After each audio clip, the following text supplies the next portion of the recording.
Jim Dunaway, Lance Taylor, Ryan Brown. Live from the Birmingham Racecourse Casino Studios, the next round, presented by Bud Light, is on now. All right, new live show today as we get going from our home due to an illness that has run through our back room. Left to right on your screen, if you're watching at home, or is that right? No, it's left to right. Ryan Brown, Lance Taylor, and I'm Jim Dunaway. Good morning, everybody. I hope you're doing well. Guys, how are y'all? I'm good. Yeah. It's like Lance is like my cousin Vinny when the whole store had the flu. You remember that when the whole store had the flu? Yeah. Yep, I remember the whole store had the flu. We are lean and mean up at the next round, and it goes around. And I would rather people get well, I think you guys agree with me, than to one of us to pick something up or all of us to pick something up, and just better this way. So we're going to do it from our homes today. You guys will be a part of it. Brown will be monitoring that chat room. So please jump in and ride along with us throughout the day. We start with the biggest story in college sports, and that's Trinidad Chambliss. We'll work our way to Auburn recruiting news. They got a big in-state recruit. We'll talk about what success is for Alex Golesh coming up. Maybe an early look at the hot seat and some surprising teams that can be on the hot seat. Stephen Pearl apologizing to his fans going into the weekend. We'll talk about all that. But first, Trinidad Chambliss gets a preliminary injunction. He's cleared to play coming up in the upcoming season. Now, the NCAA can appeal, but that usually takes a long, long time, and they don't think they can get that done before we all get through another football season. So it looks like Ole Miss will have Trinidad Chambliss ready to go for this upcoming season. LT, I'll start with you. Your thoughts on, first of all, the ruling and Trinidad Chambliss being ready to roll now. Well, the judge, who was it, Robert Whitwell, said that he clearly met the criteria. So for the red shirt for the sixth season, the medical red shirt, I'm excited. I mean, look, I'm not an Ole Miss fan by any account. I like Pete Golding. I think they were fun to watch in the postseason. I think he is a tremendous talent. I mean, 8th in Heisman voting this past year, and he missed the first 2 games of the season because Austin Simmons was the starting quarterback for Lane Kiffin and Ole Miss. I mean, I don't know how you guys, and we can get into this whenever you want. I would have Arch the best quarterback coming back in the SEC, but I would have Trinidad number 2.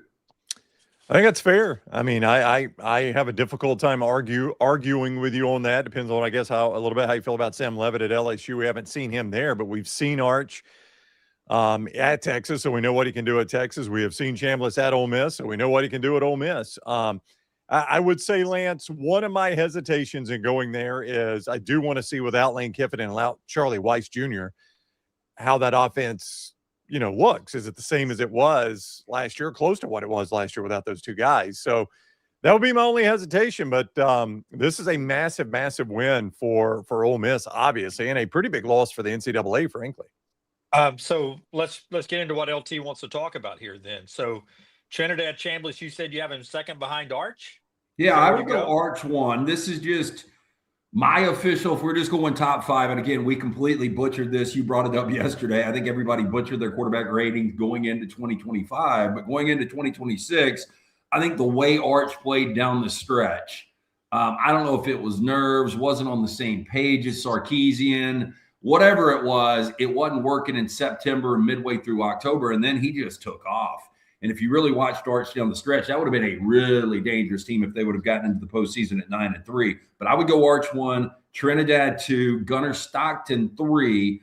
I would go Sam Levitt sight unseen in the SEC at 4. And then at 5, I don't know, Sellers or Marcel Reed, one of those 2, but I don't know which one. Reed based on what he did last year, Sellers still based on the upside. But I think 1 through 4 are locked in stone to me. And there'll be a surprise guy in there, Dunaway. I mean, there'll be somebody that has the year you don't expect them to have, i.e. Trinidad Chambliss in this conversation. Nobody saw this coming. Like, if you go back to this time last year and say, okay, let's do our quarterback rankings going into 2026, sight unseen on 2025, we would not Trinidad Chambliss wouldn't be one of the 16. We wouldn't even though we would be like, well, who's starting? Austin Simmons must go to the NFL. Who's starting at Ole Miss? So you do always have to leave room open for the surprise guy. But I don't have an issue with Lance's rankings there. Well, no, I sort of agree with the first few there, but let's do it this way. You're going to pick your guy. So you get the first pick okay. in the SEC draft. You're taking Arch Manning first, everybody? I would, yeah. Yeah, I will. I mean, a couple of things. First of all, I think he passed that that Mendoza line of. I really, I mean, just stick with me for a second, of getting comfortable in his own shell and who he is. I mean, there was so much hype. I mean, really, we talked about this last year. This was like some of the biggest sports hype we've had since like LeBron coming into the NBA. I mean, it was that massive. It was more so than Tebow. We talked about maybe the biggest hype in college football history. He obviously didn't live up to it. I think there were some jittery nerves with that. But you look at the size of Arch, his running ability. Trinidad makes it look better just because, I don't know if it's size, stature, quickness, but I can rely on Arch, I believe, to stay a little more upright over 12 full regular season games than I can Trinidad. And I don't know, just watching them, Trinidad's a little more electric. I just think Arch is more steady, and I just think there's more upside with Arch. Just my opinion. But I think it's close, but I would go Arch. Can I make a case for, yes, Arch Manning has a higher ceiling. Trinidad Chambliss has a higher ceiling. But if you were really trying to win a championship with what you've seen from all these quarterbacks, can you make a case for Gunnar Stockton being your first pick? In that system, I don't know. I mean, Lance, if you dropped Gunnar Stockton at Ole Miss last year, would they have been in the playoffs, you think? I mean, they might have been in the playoffs. I don't think that they would have made the noise they made in the playoffs. I mean, you go back to the Georgia game, and this is, again, it's fun to make these comparisons. It's nearly impossible to do, but you saw what he was able to do just improvising against that Georgia defense. Could Gunnar Stockton have done that against his own defense? Probably not. So I don't think that Gunnar Stockton would have been able to make the run that Ole Miss did. Would he have been able to get him to the postseason with that schedule? Probably, yeah. Yeah. I'll go Arch Manning, Trinidad, Gunnar Stockton, and then you go place. I mean, Sam Levitt at a new place. Keep in mind, Austin Simmons was the guy Lane Kiffin tabbed coming out. He until an injury. Trinidad Chambliss is not the quarterback at Ole Miss. So Lane Kiffin didn't see something in him that he saw in Austin Simmons. So I don't know what Levitt will be at LSU. Is that sort of the neighborhood you get to? Then you factor in maybe a Byron Brown at Auburn. Yeah, absolutely. I thought about Byron Brown at 5. I'm just, sometimes when you put and Levitt is a new face, but, I go back 2 years ago, and a lot of people would say, well, it was all Cam Scatterboo. But Levitt, I mean, some of the throws he was making in the Big 12 championship game against Iowa State, and then in that first playoff game against Texas that went to triple overtime, Sam Levitt was an absolute stub 2 years ago. And then, he gets a little banged up. The team's not nearly as good. His number one option in Jordan Tyson, not only was he not there at the end of the postseason 2 years ago, but he wasn't there for, bits and pieces of this year. And I just believe Sam Levitt now pairing up with a much better coach, in my opinion. I think Lane Kiffin is light years ahead of Kenny Dillingham right now. I just think that marriage is going to be really good. And we talk about LSU receivers all the time. So I think it's a really good landing spot for Sam Levitt. Yeah, I don't disagree with any of that. Byron Brown it's always just going to appear that he followed his coach and that was the only place he was going to go. And that's unfortunate. And look, I mean, how you're viewed coming out of the transfer portal is meaningless compared to how you play. Byron Brown had a market elsewhere. Like if he had said, hey, listen, I appreciate what Alex Golesh has done for me, but I'm going to test the open market here. And perhaps he did. And maybe he liked his options either financially or comfort-wise at Auburn more. He would have had some takers. I mean, Byron Brown would have had some suitors in college football. So I think he's always going to be viewed like he just followed his coach and he's getting an upgrade. And he is getting upgrades. He's going from South Florida in the American to Auburn in the SEC. So it's an upgrade. But I'm saying, like, if Alex Golesh had never left South Florida and Byron Brown had said, I'm going to see what I can do, he would be at a big program, an SEC type or Big Ten type program, I think. Yeah, and I've also got to say this about Byron Brown. I don't know how you guys feel about this, the landing spot. I know it's with his former coach and Alex Golesh. The product should be much better at Auburn this year. But if Byron Brown would have gone and played for Lane Kiffin, let's just say at LSU, instead of Sam Levitt, then Byron Brown would be where Sam Levitt is right now on this list. I have more confidence because Levitt's going to an LSU. Yeah. If Byron Brown was going to an Alabama, it's a team we just haven't seen be very good in a long time. It's funny, this time last year, a lot of people were saying John Mateer was in the conversation to be the best quarterback in the SEC. He's back, and nobody's saying that this year. And you went 4 or 5 deep there, and you didn't bring Mateer up this time. Mateer and Marcel Reed led their teams to the playoffs last year. Why are we down on those two guys? Well, I had Reed. I said at 5, I would go Lenore Sellers based on ceiling, or I would go Marcel Reed. And I think Marcel Reed probably deserves to be in the top 5. I don't know. I mean, I think Reed's a good quarterback. I think he's a really good quarterback. Can I offer up that there was a little bit of what we saw in the playoffs from Mateer and especially down the stretch, even the LSU game before the playoffs for Mateer in Oklahoma, and what we saw against Miami from Marcel Reed that took a little shine off of both those quarterbacks, their playoff losses. Yeah, I think Mateer, I go back to that Auburn game. I still don't think he was 100%. I think when he hurt the thumb, I think it was a little different.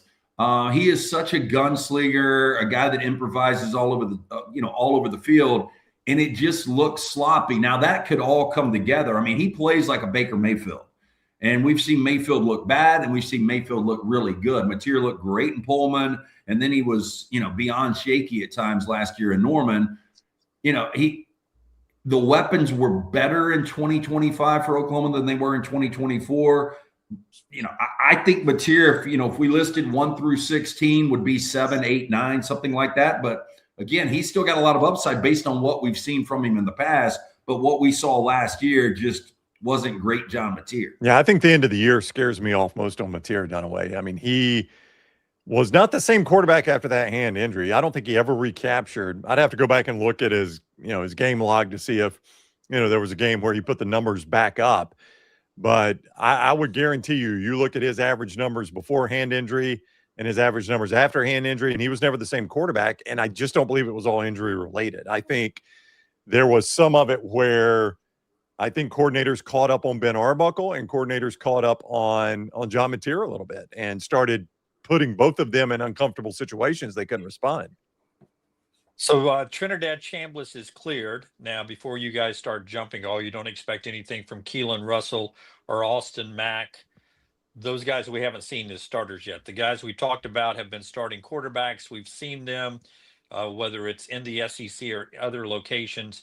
We'll see what Keelan Russell and Austin Mack look like as they start their true quarterback battle this spring in Tuscaloosa. More SEC football as we continue here off the top of the show 1132. Again, if you're just jumping in with us, we're remote today because of a little illness from the back room, and we hope they are all feeling better, nestled in their homes today. The show being brought to you by our friends at Hoover Toyota LT. They're the great folks there that have helped your family get a couple of rides. I know Brown is looking in that direction over there, and I've been by too, looking over there. In fact, Harold and I were texting yesterday. Another car on the lot. He says, Jim, you may be interested in this. That's the kind of the service I like. Harold's never going to pressure you, buddy, but he's like, Jim, I think you may like this truck. Well, Harold sent me a text too.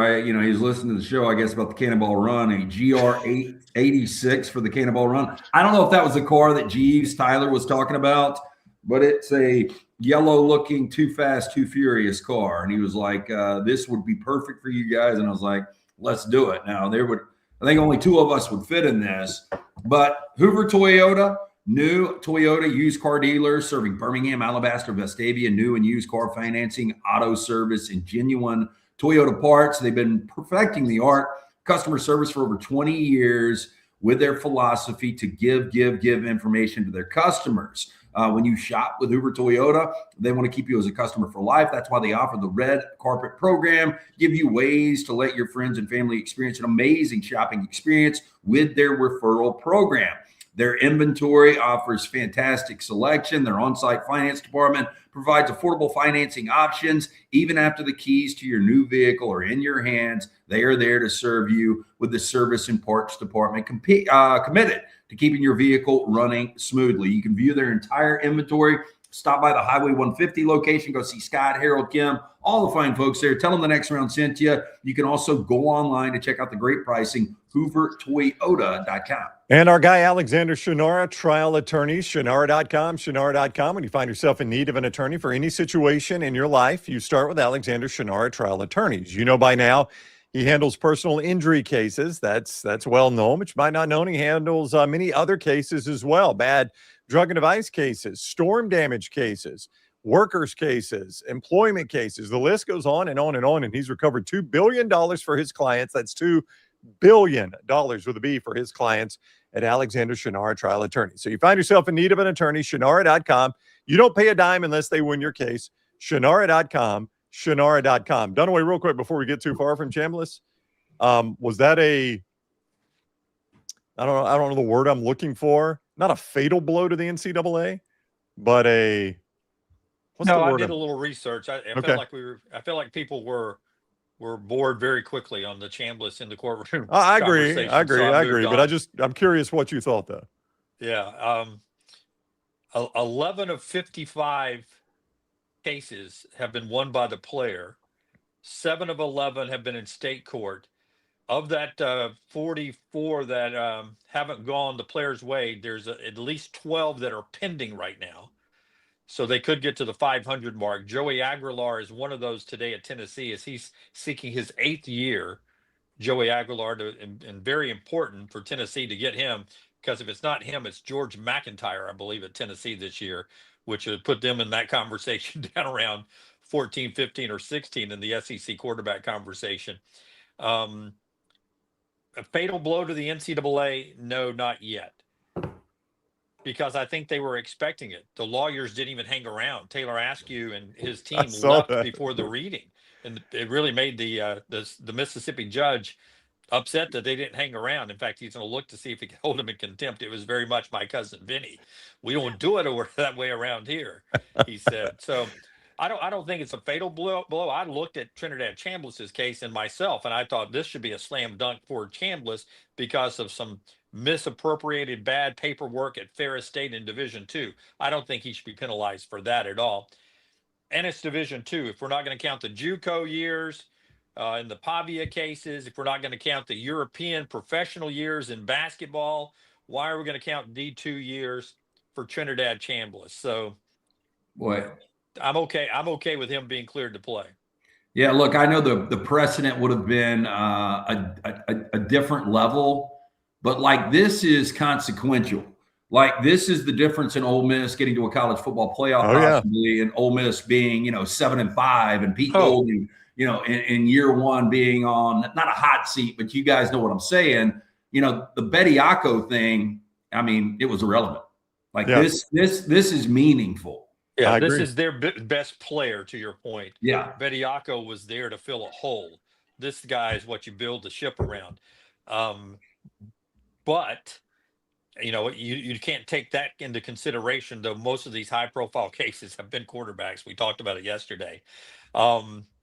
I don't know where we are with the NCAA, Brownie, but I don't think this is the one that sinks the ship. No, I didn't think it was a fatal blow. I can't think of the phrase I want to use here, but you're right. The judge called them out and even said, I guess they're in a hurry to get to Knoxville for their case tomorrow. Like he was aware of why they were rushing out of there, which maybe tells you how they feel about the Aguilar case, that it's more important to them than this one, or they thought this, like you said, this was a lost cause anyway. I don't know. And also Deuce Knight, I mean, he transfers as a backup from Auburn to go back up at Mississippi now at Ole Miss. And there is no spring transfer window now. And I don't know, what that means for Deuce Knight other than I guess he's stuck as a backup at Ole Miss. Yeah, well, Dylan Rail is the same way with Dante Moore at Oregon. Yeah. He leaves starting job for a couple of years at Nebraska, and he's going to go wait his turn now behind Dante Moore at Oregon. So you do have a couple of quarterbacks who made some moves thinking, I assume, that the guy ahead of them would be out the door. I go back to what we talked about earlier this week with Peter Burns. Trinidad Chambliss, I think he's making a mistake staying. I think he should be in the NFL draft. I don't think another year. I'm afraid he's going to be Carson Beck. He's going to come back another year here, try to win a championship, get paid $4 million, $5 million, whatever it's going to be. Not going to cry for him. But I think long-term, his NFL stock is at its peak right now, and he will not be a first-round quarterback next year. You can count on it, in my opinion. Well, I think when you look at the quarterbacks coming out in the 2027 draft, I think it's going to be really difficult. Again, the knock against Trinidad is not a ton of experience. What is it? 13 starts at the Division I level. And then the other thing, we talked about how slight his build is. We don't know exactly what he measures out at. We guessed yesterday like 5'10", 5'10 and a half, probably 180 pounds. So he is on the very, very small side of the scale for NFL quarterbacks. I don't disagree with you, Dunaway. I said this yesterday. The only thing is, would he have snuck in the first round? Because if he sneaks in the first round, to me, it was a given you needed to go. Because I agree with you. There is no chance next year unless he completely lights up the college football world and he's a Heisman finalist and that kind of stuff. But the money he's going to get to come back, I mean, what do you guys think he's going to get? 3.5, 4 million? Yeah. Oh, no. It'll be 4 or higher. Yeah. In my opinion. Well, I mean, you've got a second round guy. Obviously, he wouldn't get that. So, if he's going to the first round, it makes sense. If not, and I guess he's got a lot of confidence in himself that he can play his way into the first round next year. Well, and there's somebody said that in the chat earlier, like, it's Rusty right here. It's weird he wants to come back being the number 2 quarterback coming out this year. Maybe he's not number 2. He might be number 3 behind Ty Simpson, but you get the point. But to your point, Lance, Ole Miss is spending like drunken sailors right now to try to prove a point here with Lane Kiffin. So this was probably the most NIL money you're ever going to get from Ole Miss, was to get it right now. So I'm with Dunaway. It wouldn't surprise me, just because they're trying to make a point here, if Chambliss is getting $4 to $5 million to come back. And and this makes week 3 with LSU and Lane Kiffin returning to Oxford so much better. Yeah, no doubt. It does. Yeah. By the way, Keith Carter, the AD at Ole Miss, was praised by Tom Mars, the attorney, for, quote, countless hours that the Ole Miss AD worked on helping Trinidad Chambliss get his court win yesterday. Actually, the attorney thanking Keith Carter for his countless hours of work. That's how important it was. So you tell me, if the AD's putting in countless hours, A, it was important to the AD and to the school, and B, money's not an issue at that point. If I'm putting that much effort into it, we're going to pay the kid what he needs to be happy at Ole Miss. Well, and Keith Carter's ass is on the line too. You've got, basketball is struggling right now with Chris Beard. Again, I think Chris Beard's a hell of a coach, so not Keith Carter's fault. But on the other side, you did make the decision to give Pete Golding his first head coaching job. And what's going to make Pete Golding better? An elite quarterback. Lanceslock.com, before we move from this Chambliss case into something else I want to talk about with SEC football here in our opening segment. But I don't know if you played off of my Middle Tennessee State going into Kennesaw and beating Kennesaw State last night at Lance's Lock, but another win for me at Cowshe there. You're welcome.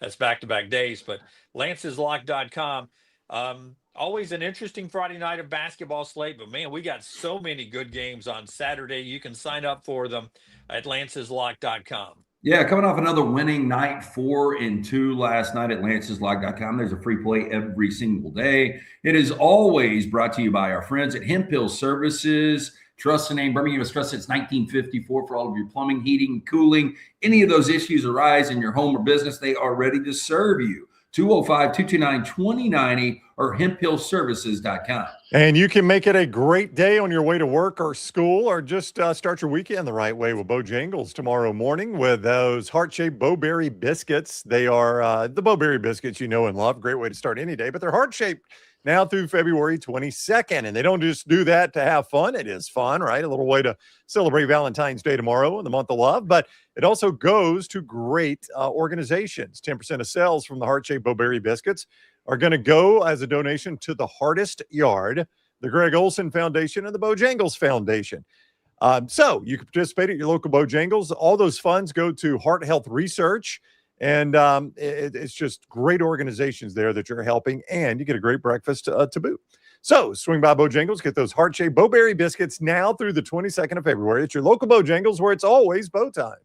All right, we'll talk basketball coming up a little bit later on. Todd Ferman with us at 10 o'clock Central Time to start hour 2 of this Friday show. And also, Tom Lugenville joins us at 10:30 Central Time to start about halfway through hour number 2 after we talk to Ferman. All that is straight ahead, unless anything has changed, Brown. Are we still good on that? We are still go. We're still a full go. Ferman, he's not normally a video guest for us, so this may be tricky, but I feel good about it. He knows the deal.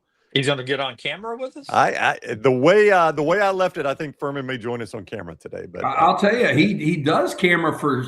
I don't know. This is a crazy story, by the way. When we were in Seattle, I put on this. The only thing I could find in the room that wasn't like live programming, but it was like streaming sites, and there was some kind of off-brand CBS Sports, and Ferman was a part of that, and he was always on camera when he was doing that.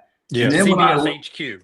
Hey, and I can't make this up. When I left the hotel room, went to lunch, went and did a bunch of things, came back to change for dinner, our show was on the TV in the hotel room. I don't know how that happened. Whoa. I'm not exaggerating. The next round was on? The next round in Seattle. I swear to God. Was it on YouTube? I don't know what it was on. Again, it was on something. I don't know how to work why am I asking Lance this question? Yeah. What was I doing? You know what? Yeah, I guess it was, but it was some offbeat like CBS something sports. I don't know what it was. Okay. I really do believe that I give Maddie a comfortable feeling. It's almost like being around her grandfather. And so she probably, while you were in the shower, had turned on to listen to my voice in the background, like she was back as a child at her grandparents' house or something. They blew each other. Hey, Lance, I saw Dunaway and Maddie blow each other a kiss yesterday. They blow each other a kiss. I saw it. Well, she was surprised when we walked in the room. She's like, "What is this doing on?" So you guys can ask her. I think it was a strange situation. Yeah, if Maddie was surprised, now it's got my attention. Lance being surprised anyway, that didn't impact me at all. Yeah. Yeah. All right. So here's what I wanted to play off the Chambliss situation. And it's not just for the two focused coaches involved in that. I've got 4 other coaches I'm interested to ask this question to. So let's don't rush through this. Let's have this conversation. Okay. But what is success for Pete Golding next year? I'll ask the question again, and we're going to do this for Kiffin and Whittingham and Campbell and Summerall and Golish down the road here. But first, let's focus on just Pete Golding. Let's stay on point here. What is success for Pete Golding? You're coming. Go ahead, Brown. Well, I'm sorry, Lance, but I was going to say, Lance, one thing that's an intangible for him, I know we're going to end up talking numbers here. An intangible for him is he's got to look the part, like Pete Golding, and he did in the playoffs. That's why everybody kind of fell in love with him. He looked the part, but that's an intangible. You can't put like a number value on that, Lance, but he's got to look the part as a head coach. I mean, that's a win for him. Yeah, and he did look the part this postseason. Yeah. There is no doubt about that. I mean, that's a big opener. They've got Louisville. Where is that game? Is it Atlanta? Which game? Their opener? Yeah, their opener against Louisville. It may be, Lance. Give me 2 seconds. Anyway, with that said, I mean, it's going to be neutral site. That is a tough opener, but that's one of those, if Ole Miss, based on brand, loses, that would look like a terrible loss. God, man, that LSU. Is it in Nashville, Brownie? It is. Yeah, it's in Nissan Stadium. You're right, Dunaway. It's in Nashville. Yeah. Man, you're talking about a difficult schedule to get going because Louisville, you guys know that's not a give me in Nashville for Ole Miss. Then you've got LSU in week 3 coming back to Oxford. Then you got to go to Gainesville. You got to go to Nashville. You got to go to Oxford. You've got Georgia. You got to go to Norman. I mean, damn, to me, if he was to go 9-3, that is an A season. I don't know if you guys agree. I think 9-3 with that schedule would be an A season for me in year 1. I think it misses the playoffs though, and now now you've gotten a taste of the playoffs. Missing becomes an issue. Like, Lane would have had this team in the playoffs. In the back, we hate him. We hate his. Now here's part of it. Been in the playoffs until this year. But you know how fan bases are, Lance. Once you go, you don't want to start missing. Here's the thing. Keep in mind, you got your quarterback now back. You got Kejuan Lacey back. You paid for him, right? So you got your 2 biggest offensive weapons back that you paid a lot of money for. I agree with Brown. I mean, it's hard to be playoff or bust, but I think that's where he is. Yeah, it's playoff or bust. Now, part of it too is beating LSU. Like that's going to count as 2 or 3 wins for him. If he can beat LSU and Oxford, yep, That's going to go a long, long way for. I'll tell you I'll make a easy equivalent here. The day, even though they built the big league and lost it and had to come back, when Alabama beat Georgia, Kalen DeBoer's first year, everybody was like, okay, all right, this guy belongs. This we're used to this. This is what this used to look like. And it will be that same kind of feeling, I think, for Pete Golding. If he can beat LSU in week 3, it'll be like, okay, he beat our nemesis. We're very comfortable now with Pete. I think you got to look at this, though. I think when I look at their schedule, they're going to be underdogs, I believe, in 4 games. So if they were to go 9-3 just based on that, they're above expectations. I bet their win total in Vegas is 8.5. I could look at that on. Yeah, we got win totals on Cal Sheet, Lance. Have you looked? I have not looked to see if there's any futures like that. I did see a commercial today where it talked about, oh my God, what was the crazy ass prop that you could get, position you could get on Cal Sheet? Something about the British invading again. I don't know. The British invading the United States. Have you not seen the commercial that shows some different positions you can take on Cal Sheet? I have, but I haven't. Why don't you tell us about Cal Sheet while Brownie looks up the futures number? We're discussing Pete Golding. What's a successful season for him? We got other coaches we're going to do as well. But Cal Sheet can let you take positions on everything, including a British invasion not involving the Beatles. Yeah, I will mark it down next time I see that commercial. I saw it early this morning. Look, first off, you need to download Cal Sheet. Do that. It's going to entertain you just where you can see some of the positions you can take in the world of sports, politics, pop culture, history. It's all out there. Download Cal Sheet, code TNR, very important there. Make sure you find the code TNR. You get $10 when you trade $10 legally at Cal Sheet. That's very important. How to trade using Cal Sheet now that it is legally available in all 50 states. Again, we bring up the 2024 presidential election. That is when Cal Sheet really, really started to make a name for itself. But again, you can make sports trades legally in all 50 states. Not only sports, Brown, politics and pop culture as well. Very important to download the app that is Cal Sheet. And apparently military invasions, according to you. Cal Sheet app at calsheet.com, code TNR. Get you $10 on your first $10 position. This is interesting. I'm looking at college football futures. I don't have team totals yet, but 2 college football futures you can play right now at Cal Sheet. College football playoff qualifiers, just making the playoff. You can play Alabama against LSU, and it's dead even right now, 53% on either side, dead even for yes and no. So that's a toss-up between Bama and LSU at Cal Sheet.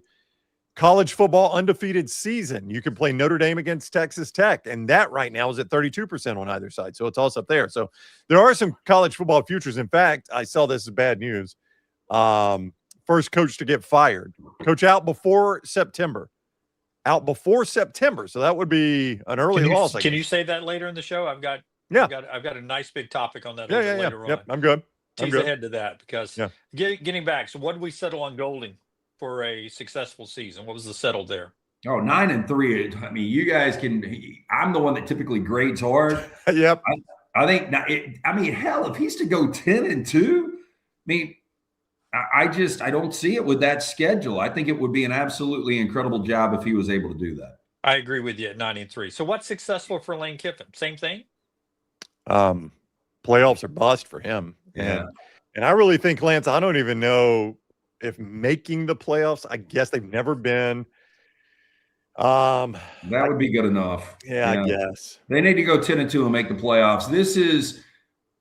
The situation is similar to Kalen DeBoer at Alabama. Like Kalen DeBoer, much more accomplished, the resume much more better than Lane Kiffin. But DeBoer following Nick Saban, the expectation was still. I remember us talking to him at North River Country Club, his first off season. Like, is your expectation to win a national championship? And he said it was. And I think Alabama fans, the expectation was we keep chugging along and we get to a college football playoff and we win a national championship. I think LSU fans, because they broke the bank going out and getting him, and it was so disappointing under Brian Kelly, I think they believe in year one they're going to be in the college football playoff. I really do. And I think anything less than that is going to be a disappointment. I do. I think they hired Nick Saban. I really believe they think that. They've got their Nick Saban. They're delusional, but yeah, they think that. Yeah. You agree, Brown? It's got to be the playoffs. Yeah, it's definitely got to be the playoffs. I think you got to advance to be 100% happy. But, if you're 10-2, you're probably in the playoffs hosting a playoff game, so you're probably going to advance from Tiger Stadium there. So I would say if they're 10-2, they host a playoff game and they advance in that playoff game, I think that fan base will say, all right, we got our guy. That's the right hire. Yeah, he's definitely what we're paying for. Hey, and in fairness to Pete Golding or Lane Kiffin, if you're 9-3, 9-3 may get you in the playoffs, depending on how that 9-3 ends up looking. 4 other coaches I want to have that discussion about. Let's go Kyle Whittingham first at Michigan. For those that may have missed all of that throughout the season, he's your new head coach at Michigan. And from Utah, where he was successful and everybody thought he was about to just ride off to the ski slopes, now he's at Michigan. Perceived to be a quick stopgap before their next coach. I don't know if he coaches 1 year or 5 years or somewhere in between.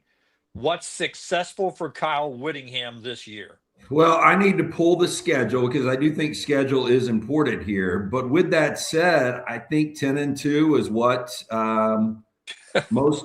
I know that sounds crazy, but you've got an $8 to $10 million quarterback in Bryce Underwood coming back for year 2, who may or may not be good. Yeah. Well, I think he didn't look great this past year, but I think he's going to end up being really, really good. And the other thing you got to look at is you brought in Kirk Cignetti to Indiana, and in year 1, he won 11 games and went to a college football playoff in the Big Ten. This is Michigan football. So you get Oklahoma at home in that second week. Out of conference, you should be undefeated. You're only going to be underdogs in 2 games. When you go to Oregon and to Ohio State, look, and those are the 2 most difficult places you could go in the Big Ten, but they're going to be favored in every other game. So if I'm a Michigan fan, favored in 10 games, we should go 10-2. Yeah. I mean, I know you chuckled, Dunaway, because we got a lot of guys going 10-2 here, but I'm kind of with Lance. Like, I mean, that Lance, I mean, Indiana, Ohio State, and Oregon, 2 of those 3 on the road, Oregon and Ohio State, getting to 10 wins is going to be really tough with that schedule. Oh, it is. Look, in Indiana, that's going to be a coin flip game, but it is in Ann Arbor. Yeah. Iowa's in Ann Arbor, Penn State. They got a tough ass. They got a tough schedule. I mean, Oklahoma, Penn State, all these teams will be ranked, and there could be others when they play them, but Oklahoma will be ranked. Penn State, will they be top 25 to start the year, you think? Yeah, I think they probably will back in. But you're playing 4 playoff teams from last year. Yeah, it's a tough schedule, Dunaway. I don't know, 10-2. They're in the playoffs, and there's discussions for him, Coach of the Year, I think, at 10-2 at Michigan. But I do think Michigan fans expect that. They do. I mean, Kyle Whittingham has got this is not a guy that needs to get his bearings straight. This is not Pete Golding, who's really never done it before. Kyle Whittingham is a savvy vet. Yeah, he's done it for a long time. How good is the roster, really? I mean, really? How good's the roster? I would assume that they lost Justice Haynes, right? Yeah. He's at Georgia Tech. I don't know if Bryce Underwood is any good. They keep losing defensive parts. I mean, crap, who knows how good Sharon Moore was doing his job before what went down. How good is it really? How good is that roster? I would assume it's pretty good just based on their NIL. And let's not forget they were 9-3 last year under Sharon Moore with all of the stuff that was going on. And, man, I need to tell you guys, I heard some more stuff a couple of weeks ago about that whole situation. Crazy. I'm not going to say he's never going to coach again. It's going to be really difficult for Sharon Moore. But he went 9-3. So if Sharon Moore went 9-3, you guys will give me Kyle Whittingham as a better coach. Yes. Yeah, better coaches with tougher schedules and a roster that he's inheriting from somewhere else doesn't mean you're going to duplicate that record. Is all. No, it doesn't mean that. But you still had a raw quarterback that was coming, straight from high school out of the Detroit area. Now he's got a full season under his belt, and you've got a veteran coach. I mean, I think Michigan's going to be a better team. The record might not show it based on that schedule, but I'm just saying, if I'm a Michigan fan, 10-2 is what I want. That is an A season to me. Anything less wasn't a great season. Would you be shocked if it's a one and done year for Kyle Whittingham? That he really is just a stopgap? Yeah, I would be shocked. I think they had that discussion with Kyle Whittingham. I would assume. Look, I understand it's a stopgap, and whether that's 3, 5, 7 years, I just find it hard to believe that they wanted to get on that for 1 year and change a lot of the internal philosophies and then completely flip it back. I would assume that he gave them at least a 3-year commitment. Yeah, you would hope. I don't So when you say stopgap Dunaway, you think, why I should have just retired, or 1 year? You think I should have just retired? Like why did I try to do this? They got caught with bad timing on Okay. Sean Moore and didn't have the right timing for them to go out and put together the coach search that they wanted to put together. Here's Right. Kyle Whittingham willing to do it, and we're old friends. He's going to come in here and be a steward for our program and do everything right for a year. And then we move on, give us time to search and find our guy. Yeah. No, I mean, anything in this world of college athletics is possible. Like, it wouldn't surprise me. But I wouldn't have agreed to that. Would you? I mean, I don't think so. Yeah, the first choice was Kalen DeBoer. I think if you talk to anybody that was involved in that search, they wanted Kalen DeBoer. And when that didn't come to fruition, they had to go in a different direction. I think Utah was ready for Kyle Whittingham to make a decision long-term because Morgan Scalley was sitting there. And so I think that helped push this thing along. But I just find it hard to believe. I think Michigan would have gone in a different direction, even if it was, okay, we go from 9 wins to 7 wins, but we're going to be building something for the future. Yeah. My point being that if Kalen doesn't have the year he wants in Tuscaloosa, they could still get the coach they wanted. Could.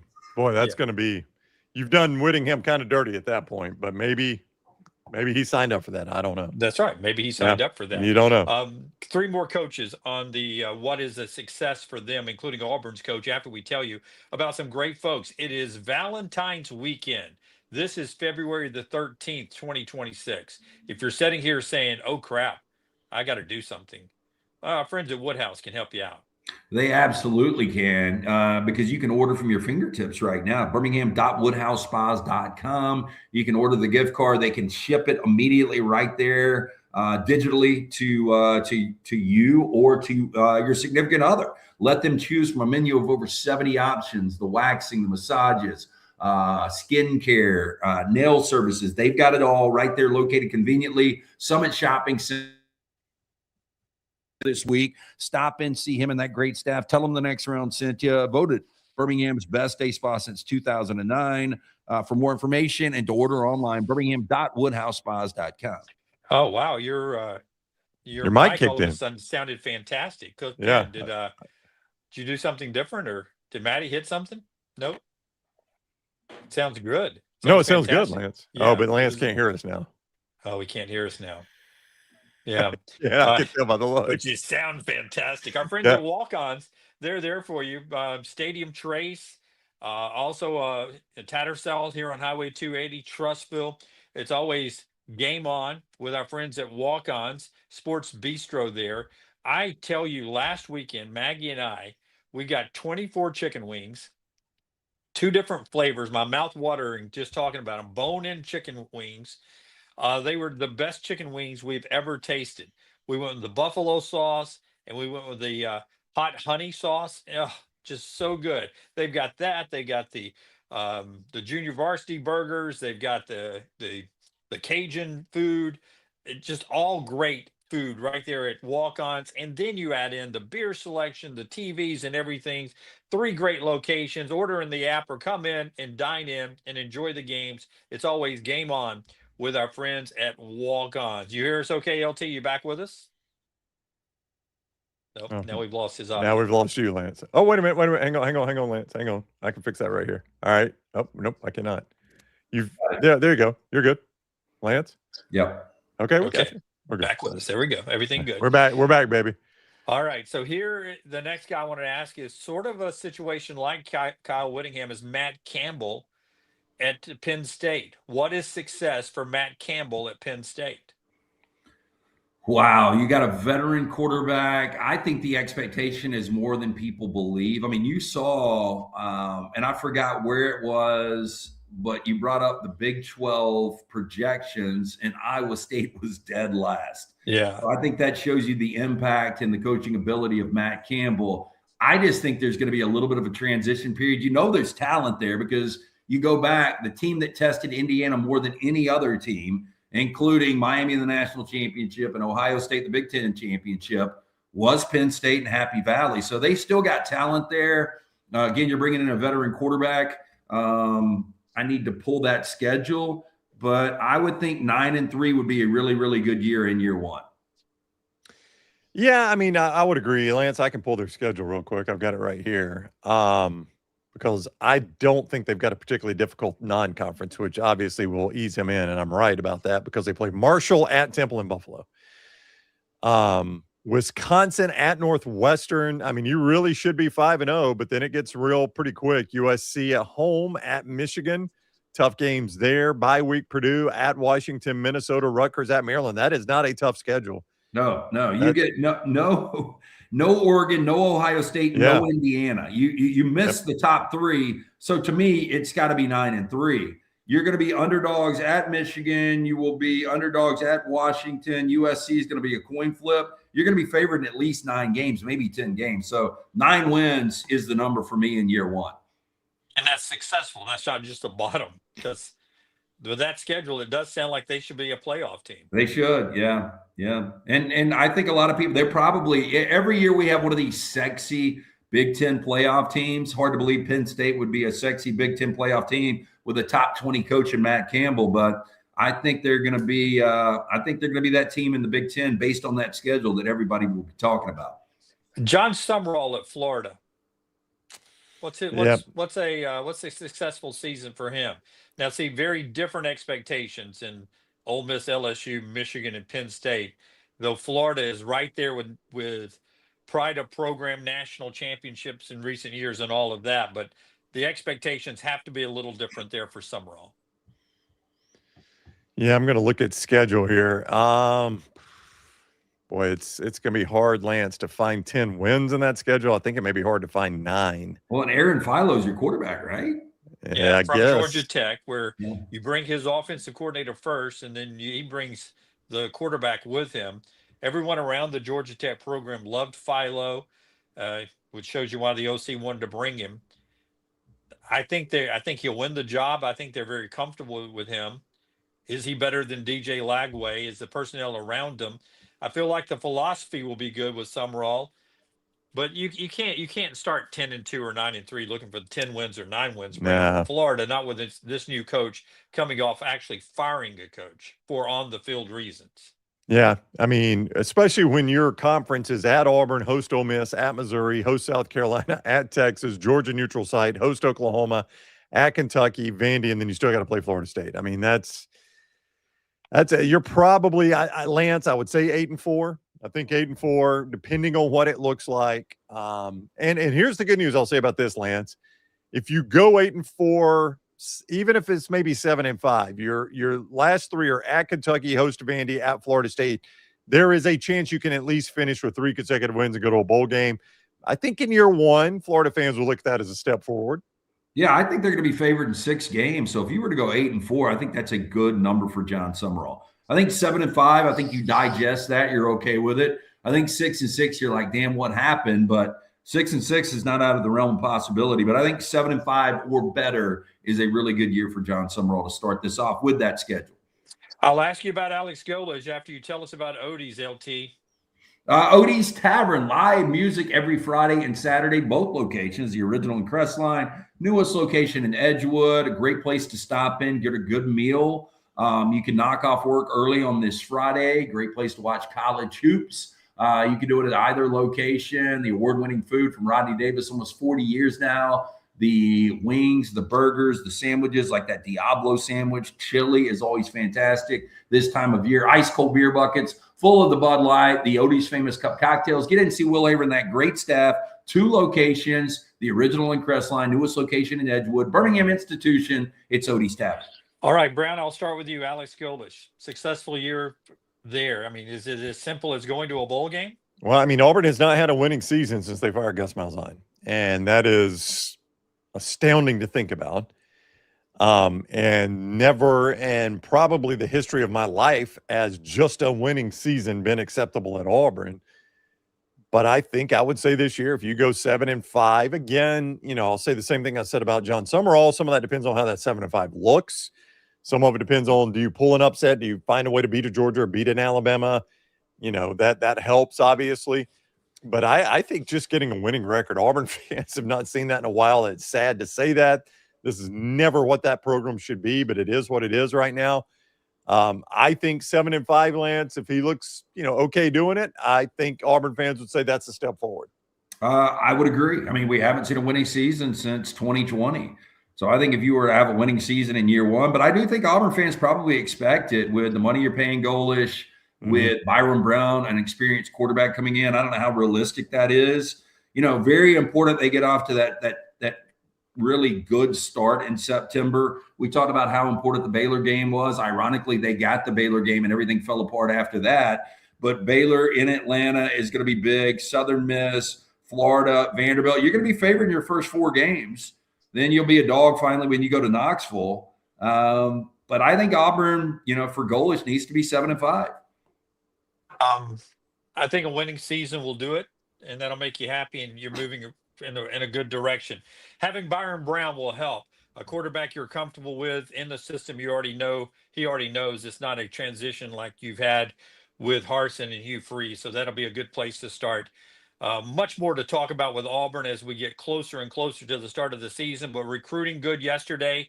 They get a big 4-star defensive lineman out of Hueytown here in the Birmingham area. Donovan Moore picks Auburn over LSU, Ohio State, Ole Miss, Tennessee. Helps that he grew up an Auburn fan. They hope he'll play around 290 to 300 pounds. He's 6'4", 280 on that defensive line. But with that size right now, he's got great agility, great speed. So they expect him to be able to be versatile, to play inside, to play on the edge a bit, into DJ Durkin's system. So a get yesterday for Auburn in recruiting 4-star defensive lineman in Donovan Moore out of Hueytown. And that's good work by Vontrez King Williams, the D-line coach, and Alex Golish getting that recruit in there. One more thing before we get to Todd Ferman at the top of the hour. Brownie, let me know when Ferman is standing by. Yes, sir. Not yet. Thank you. I know you're going to let me know when he's standing by. Okay. Stephen Pearl, as we get ready for a basketball weekend, and we'll talk basketball with Ferman, some of the big games going on in the SEC and nationally. He sent an apology to Auburn fans yesterday. Quote, "I just want to continue to thank our fans for hanging in there with this team as we're trying to work through some things. They did their part. We didn't do ours. For that, I apologize," Pearl wrote. "I've got to do a better job as their coach in these situations."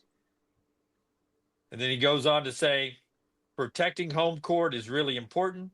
It's disappointing because we had 2 teams that were really good, that had good analytics, that could have really helped our resume, and we lost to both of them.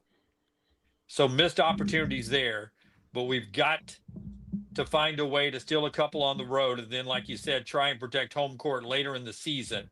But the only way we're going to be able to do that is if we refocus and come back ready to go." And they get going at Arkansas, a tough game. Boy, you win this one at Arkansas, you can erase those 2 losses at home resume-wise real quickly. But they feel like it was a missed opportunity, letting one get away against Alabama and against Vandy and really against Texas A&M. That's 3 games they really thought at home they should have been able to win. Yeah, and you wonder if Bruce was coaching, how different it would be. I mean, and that's just part of the growing, pains and learning experience for Stephen as a head coach. Again, I think he's going to ultimately be a really, really good coach. But would the record be different if Bruce was still the coach? I mean, I think it would be. I think there's probably the difference in maybe 3 wins right now. And we're not even talking about Auburn as a potential bubble team. They're squarely in, maybe even a top 25 team at this point. But with that said, you have every opportunity down the stretch because it's not a difficult, final 7 games for the Auburn Tigers.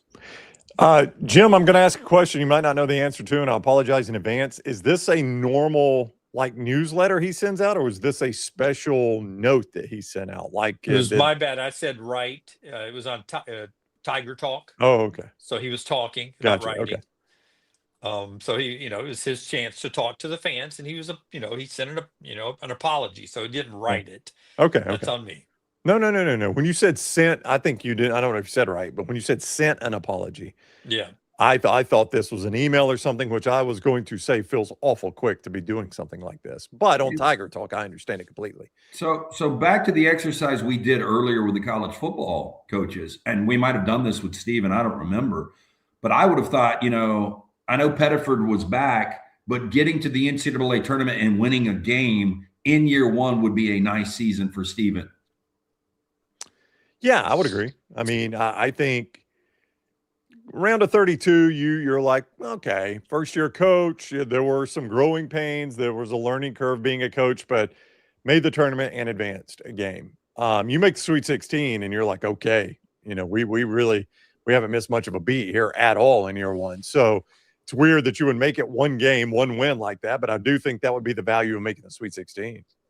Ferman, in just a second, show being brought to you by two great sponsors, LT, our friends at CPAP Plus, Sleep Home, Alabama. Some of you may be struggling getting a good night's sleep. They can help you in so many ways. Yeah, our friends, the O'Neill brothers, Woody and Joe, want to make sure you're getting the A+ hours. Very important for your health. They've got 5 convenient locations through the state of Alabama, including 3 right here in Birmingham, Pelham, Highway 280, and Trussville. If you're looking for the best CPAP gear with personal service you can trust, visit the O'Neill brothers at CPAP Plus and O'Neill Medical. Stop by today. You're going to find the best service and equipment all in stock, ready for you with hundreds of 5-star Google reviews. Trust CPAP Plus for all of your CPAP needs. CPAP Plus, where every night matters. You can check out more information. Stop by one of the 3 locations in Birmingham. Tell them the next round sent you, or go online, o'neillmed.com. And our friends at Central State Bank, Brownie. That is the bank that is big enough to meet every single need you have, but they are also small enough to know you at Central State Bank. They are a bank that is building relationships, not just opening accounts. And they've been doing that for more than 100 years. They are serving Central Alabama. For 100 years, you're doing something right? And that is Central State Bank. It is a family that has been doing this a very long time. They have built community. They are part of this community, and they are here to help you. So whatever your need, whether it's buying a car, opening your own business, just trying to get your financial house in order, Central State Bank is here to help. Big enough to serve you, small enough to know you. Central State Bank, member FDIC. All right. And our friends at Urology Centers of Alabama. It's a great website to go to and check out everything they offer you. Over 70 years here locally. They got 16 locations. I talk to you all the time about prostate health, and that is so important. It impacts every man at some point in their life, whether it's just impacting your trips to the restroom or on the severe end, prostate cancer. So staying on top of that diagnosis is so important. And you can do that. 930-0920, 205 area code 930-0920.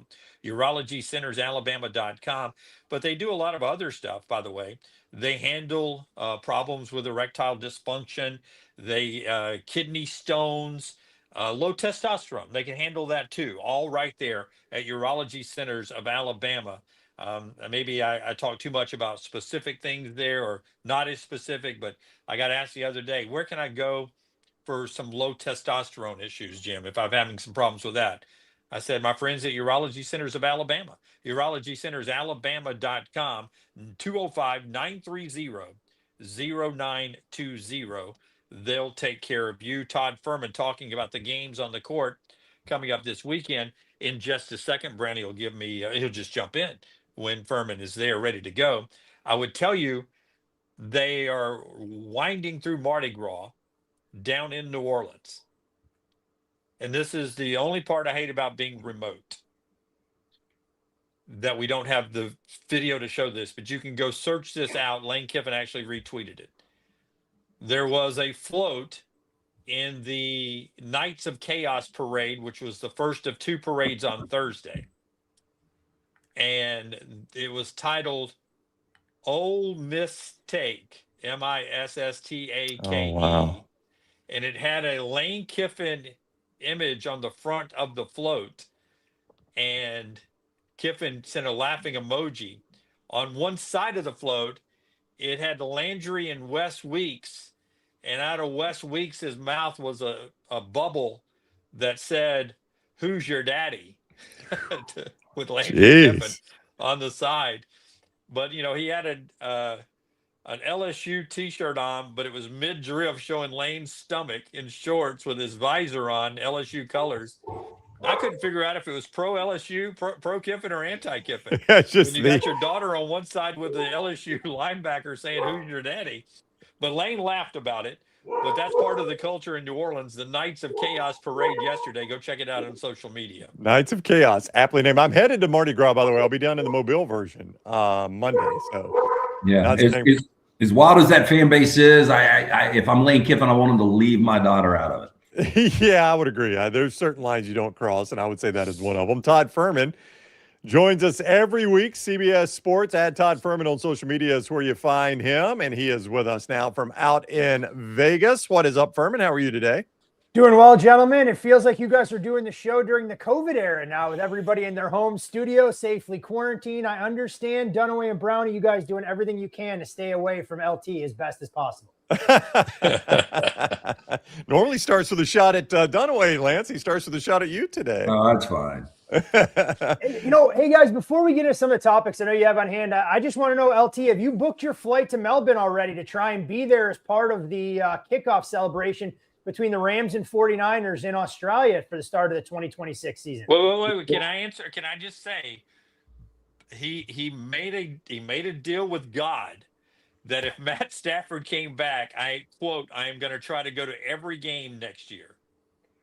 So does that involve full-on relocation to Southern California? Because that, you know what? If you're going to take the plunge and you're going to go down to Australia and take from Birmingham a significantly longer flight than it would be from Los Angeles, I mean, you're already pot committed at that point. You have the toughest game to get already under your belt. You may as well rattle off 16 more to try and complete the challenge. Yeah, Ferman. So I told Brown this the other day, and this is completely off record, and I don't want to get into it, but there is a twist to this story.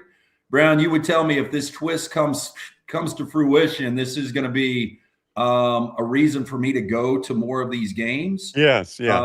So got some news maybe in the next couple of months, but I am going to try to go to a lot. I went to 5 games this year. I'm going to try to go to more this year, this coming season, but I'm not going to be able to make Melbourne. First of all, I think you would agree the international games are so stupid. And when you've got a game that is from LA 15 and a half hours away. Now, the good news is you don't have to deal with a bunch of San Francisco fans in SoFi because it's a home game, but there ain't a chance in hell, as much as I want to go to Australia, that I'm flying 15 and a half hours one way or 30 plus hours round trip in the middle of football season.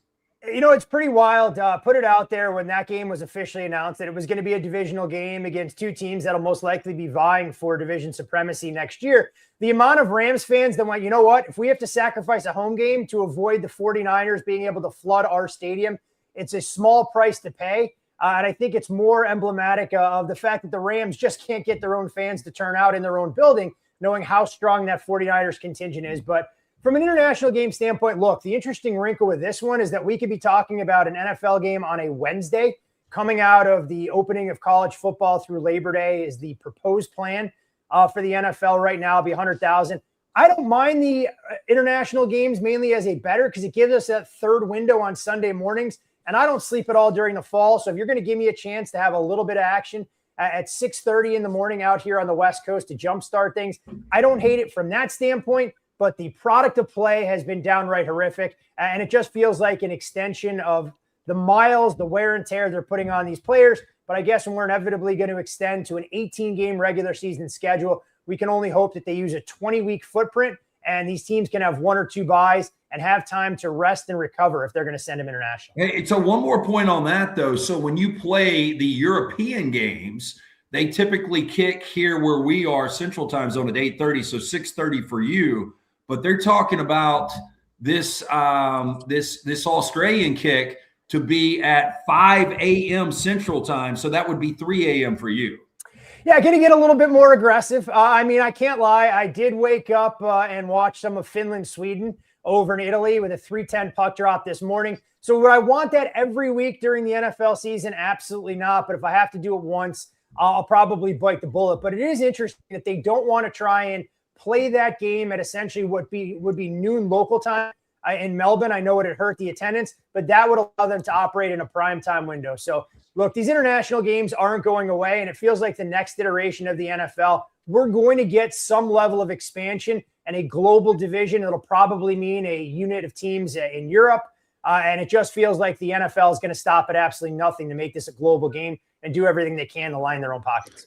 Boy, 3:10 a.m., 6:30 a.m. It's like you're taking those early games and rubbing them on your gums. It's that kind of little snow. You're just rubbing them on your gums there, man. Dunaway, in the old days, I just would have stayed up all night. Now I'm falling asleep on the couch at like 9:15, 9:30. So leaving a nightclub to watch NFL football would have been the dream in my mid-20s when I was going out on industry nights on Mondays and Tuesdays. Now I at least have to log 4 or 5 hours of sleep if I'm going to set my alarm clock for 3 o'clock to watch sports. Hey, before we get to some of the bigger sports, Ferman, I saw you tweeting yesterday as you watched Canada to destroy the Czechs.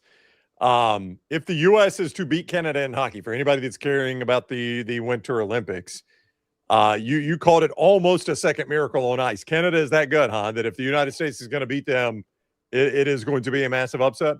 It's a little bit of tongue-in-cheek more than anything else. 2 clear-cut favorites in the tournament right now. Canada, a little bit stronger up front. You look at the overall forward depth and the amount of superstars that they have. The USA can't replicate that, but where Team USA is a little bit stronger, in my opinion, is in net with the trio of goaltenders, depending on who Coach Sullivan elects to go to when we get to some of the knockout stage matchups, and on the blue line as well. So I think USA-Canada headed for a crash course potentially for a gold medal. It should be what every hockey fan wants to see, not just on the men's side, but also on the women's side as well, where Team USA launched an opening salvo with a dominant 5-0 win against Team Canada earlier on the women's side. It was the first time Canada has been shut out in the Olympics, and those are the 2 countries that have won all 7 gold medals since women's hockey was introduced at the international level in Nagano back in '98. Ferman, I think a lot of our audience doesn't realize or probably doesn't care that the All-Star weekend is here for the NBA. And I'm one of those that I really don't care anymore. But I do remember 15, 20 years ago, this was something I loved wagering on. Now, the total was always 300. I mean, it was absolutely crazy. But, the Pro Bowl was on a Tuesday night just a couple of weeks ago. Now we get this NBA All-Star game. I don't even know what the format is this weekend. But there was a time when sports books would take a lot of money on this game, right? And how different is it from 10, 15, 20 years ago to where it is right now amongst sports books? I won't say a lot of money, but the dynamics, to your point, have definitely changed. When you look at the changing formats, I would be right there with you. I don't know exactly how they're playing, what kind of scoring system they're using, when it resets, if it's 3-on-3. I know it's USA versus the world, but honestly, I don't have time to try and spend an inordinate amount of a window and a handicapping allotment to figure out if there's an edge. The 3-point shooting contest was always one of the more popular events for us to book when I was behind the counter at Caesars. When you had a lot of the marquee players that were involved, it created that buzz and fanfare. And while it wasn't a big betting event, I mean, I remember as a kid how important the dunk contest was. I mean, you had Michael Jordan, you had Dominique Wilkins, you had Spud Webb. I mean, I think I still have a T-shirt in one of my boxes when my dad went to the old United Center. I guess at that point, it was the Chicago Stadium. And that was the marquee seminal event. Now I look at the 4 players that are going to be involved in the dunk contest. Guys, you could offer me $1,000 for each of them to name what team that they were on in the NBA. I might set the over at 1.5 and have to bet the under when I look at Keyshawn Johnson, Jace Richardson, Carter Bryant, and Jackson Hayes. What are we doing here? At least try and get a couple of superstars out there. If they don't win, so be it. But this is supposed to be a celebration for the association, and it feels like a little bit more than an afterthought at this point. Just to clear it up, All-Stars have been split into 3 teams, 2 made up of American players, 1 made up of international players. Those teams will play a 3-game round robin with the top 2 advancing to the championship. Each game is 12 minutes, so they're each playing a quarter. USA Stars, USA Stripes, and Team World are the name of the 3 teams. No Steph Curry, no Greek Freak, no Shea Gilgeous Alexander. What are we doing? What are we doing, Ferman? I mean, this sounds as confusing as trying to figure out how a lot of the prominent college football programs decide they want to score the spring game. Let's be honest. Well, I would agree 100% with you on there. Todd Ferman with us, CBS Sports. He's on the Alexander Shinara Trial Attorneys Hotline.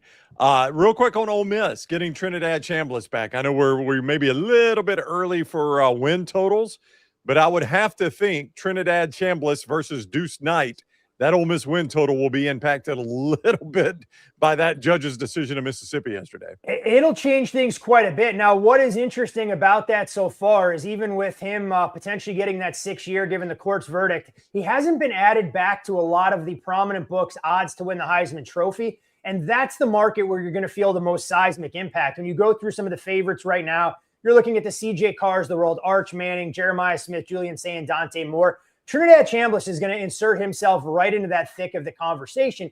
And you mentioned the upgraded quarterback that Ole Miss will have. Look, it's a team that I'm probably going to be looking to fade because I'm not sure that Pete Golding is going to pick up right where they left off, despite how well the team performed in the playoff. But it does make for a lot more star power and that much more of a fascinating discussion.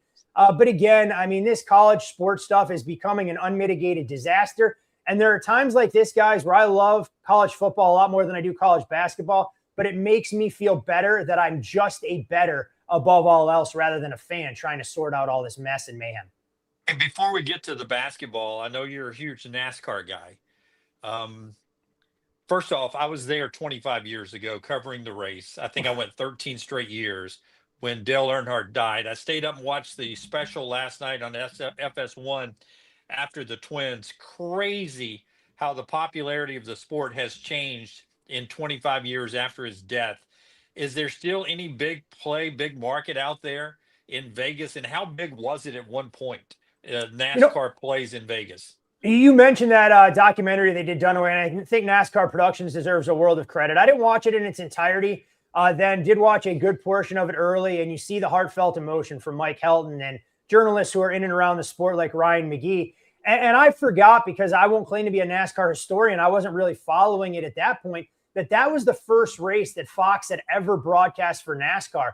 And to know that they had increased the budget tenfold and had to deal with that storyline, knowing that they were buying that platform, figuring that so many of their broadcasts were going to be centered around, Dale Earnhardt and what he meant to NASCAR overall. The sport's popularity has really declined since then. There are no marquee superstars that are cut from the same cloth, part of the quote unquote good old boys network, and somebody that was going to go out there and race with reckless abandon. These guys are a lot more buttoned up. We took the Dale Earnhardt era and kind of transitioned it to Jeff Gordon. I mean, those two couldn't have been more diametrically opposed, and you'd have loved to see that rivalry play out for a couple more years. But in terms of where NASCAR is now from a betting standpoint, this is an activity that I think caters a lot more to a niche audience than anything else. Daytona, much like Talladega, that we'll discuss when the race comes closer to you guys for the 2 installments later this season. Such a difficult track type with a super speedway package to really handicap and claim that you have a massive edge. But for me, I'll dabble a little bit. I won't get involved with any of the favorites. So you won't see me trying to back William Byron and his quest to win a third straight Daytona 500. I'm not going to have any Denny Hamlin, Joey Logano, et cetera, on my card. But I do think Ford as the winning manufacturer, right around a price tag of plus 170, is extremely intriguing. I always like what Team Penske brings to this particular track type. I have some questions about Chevrolet in general with the new body type and how they're going to be able to draft. So if I was making one bet, I would look at that manufacturer market and make a case for Ford at right around plus $1.70. What about Kyle Busch? He's 0 of 20. He was just a fan watching his brother Kurt as a rookie in that race in 2001. 25 years later, he's 0 and 20. Sort of a magical number when Earnhardt won his first Daytona 500. Do you think Kyle off the pole can get his? A couple of marquee guys, that are looking for that elusive first Daytona 500 win. Kyle Busch, most notably, given what this will mean for him, but Brad Keselowski as well. 0 for 16 so far. He broke his leg in a family skiing accident in December, and he's going to be out there. And you just, I don't want to say laugh, but you see what these drivers go through, that he's using a cane to get to the car and says he feels more comfortable behind the seat. And Kyle Larson, of course.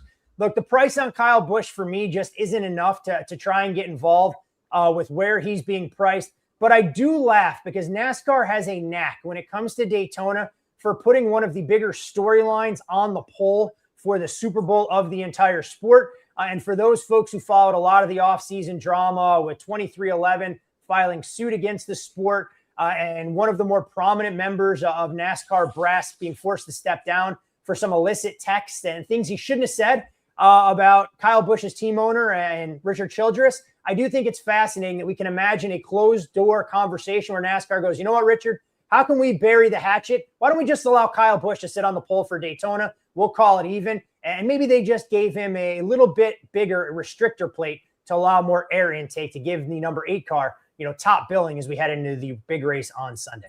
Ferman, the SEC has obviously taken a step back after a banner year with 14 at-large getting in last year, Florida winning a national championship under Todd Golden. I think I would assume that for sure you would have both Arizona and Michigan favored over Florida on a neutral court. Where they're playing, or the way they're playing right now, winning 9 of their last 10, where is Florida as far as the Vegas power rankings right now? Would they be favored over almost everyone else? Maybe Duke would be favored on the neutral site, but where do you have Florida right now? I have them right there in the top 5, and you mentioned Arizona and Michigan, the only 2 teams that I would have as clear-cut favorites against the current version of the Florida Gators, who are no doubt rounding into form at the right time of the season.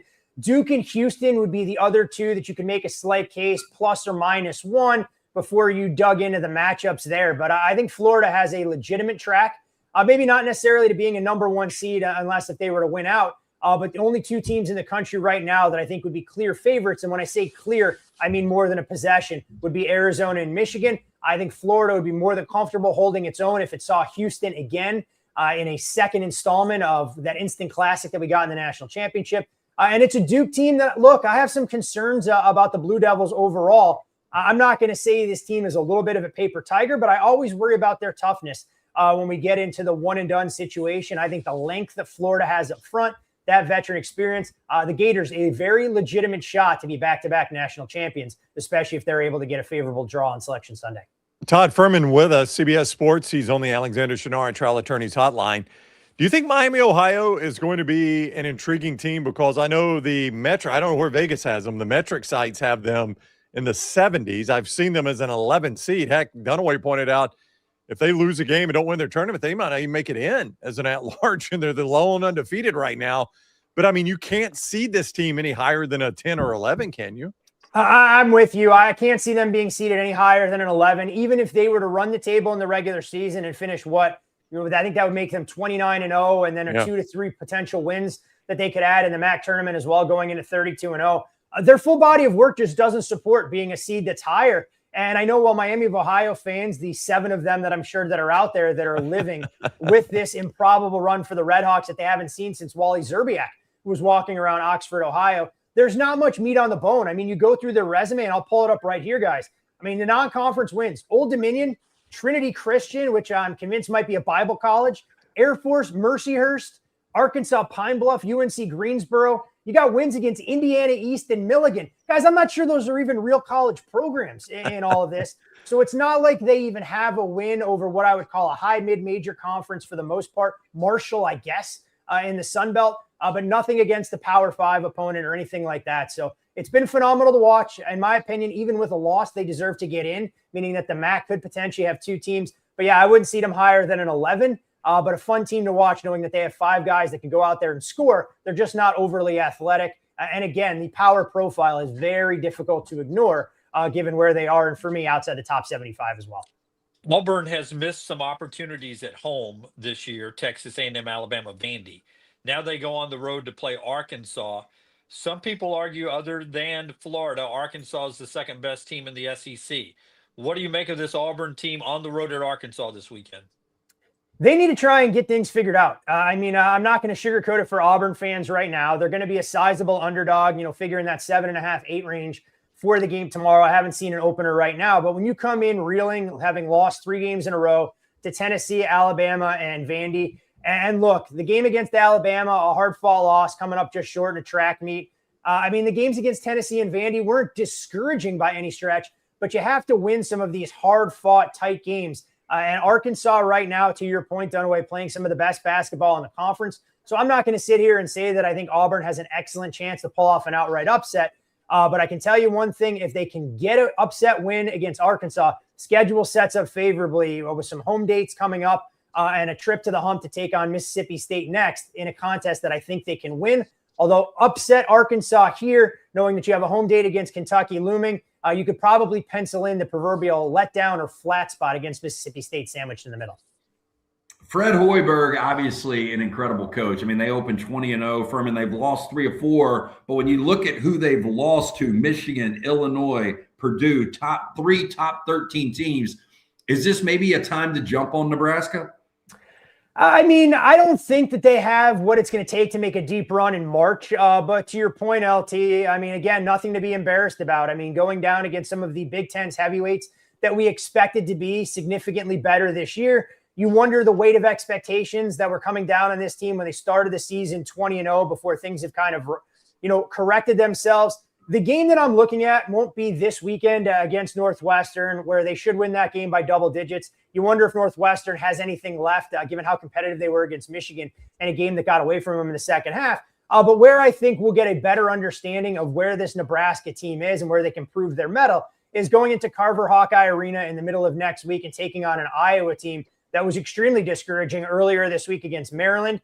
So I think that's going to serve as a better litmus test for who Nebraska can be now and what kind of realistic expectations we can set on this team going forward. Because the one thing Nebraska fans will tell you more than anything else, look, they didn't expect to be here, but they want to win in the NCAA tournament like blood. One of the only Power 5 programs that doesn't have that on their resume for as long as they've been playing at the top flight of men's Division I college hoops. That's a pretty crazy ending, by the way, against Purdue. I don't know if you were watching, Ferman, but Brownie, I watched the first half. I turned the game off. I go, this thing's a blowout. This is what I expected from Purdue. It was better defensively. And then Purdue builds a double-digit lead with 3 or 4 minutes to go, and Nebraska finds a way to battle back. So you see a little bit of that, and it gives you confidence that this is a team that's going to be a very difficult out.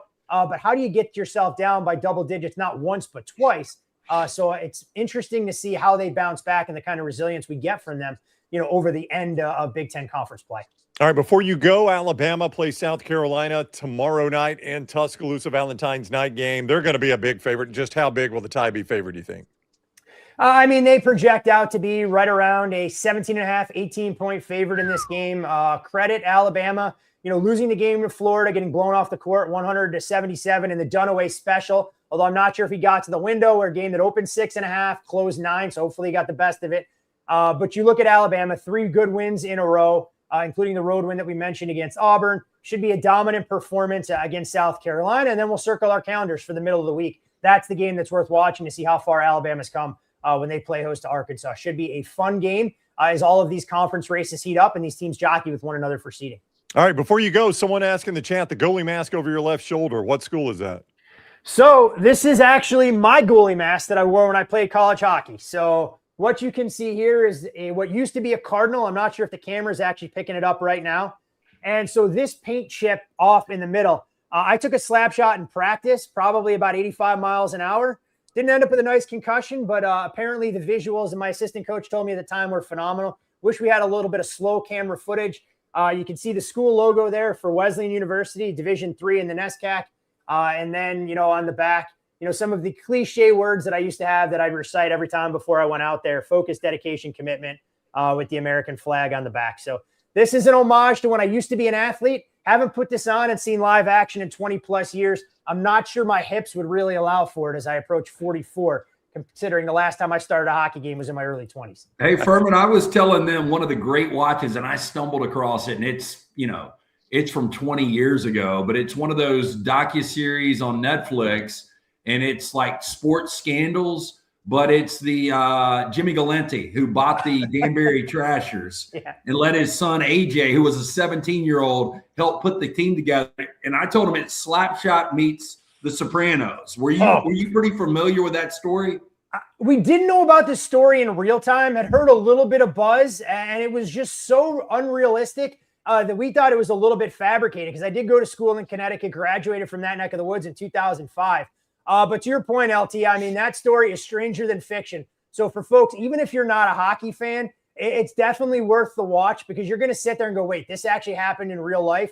They went above and beyond trying to bring in players, salary cap circumvention, which will resonate very familiarly with SEC football fans above all else. And the extent that they went to try and put a competitive product out there. And for people I talked to that were born and raised in the area, they said it was the biggest draw in that corridor in Danbury, Connecticut. So all about the Danbury Trashers, but phenomenal story and definitely worth the watch.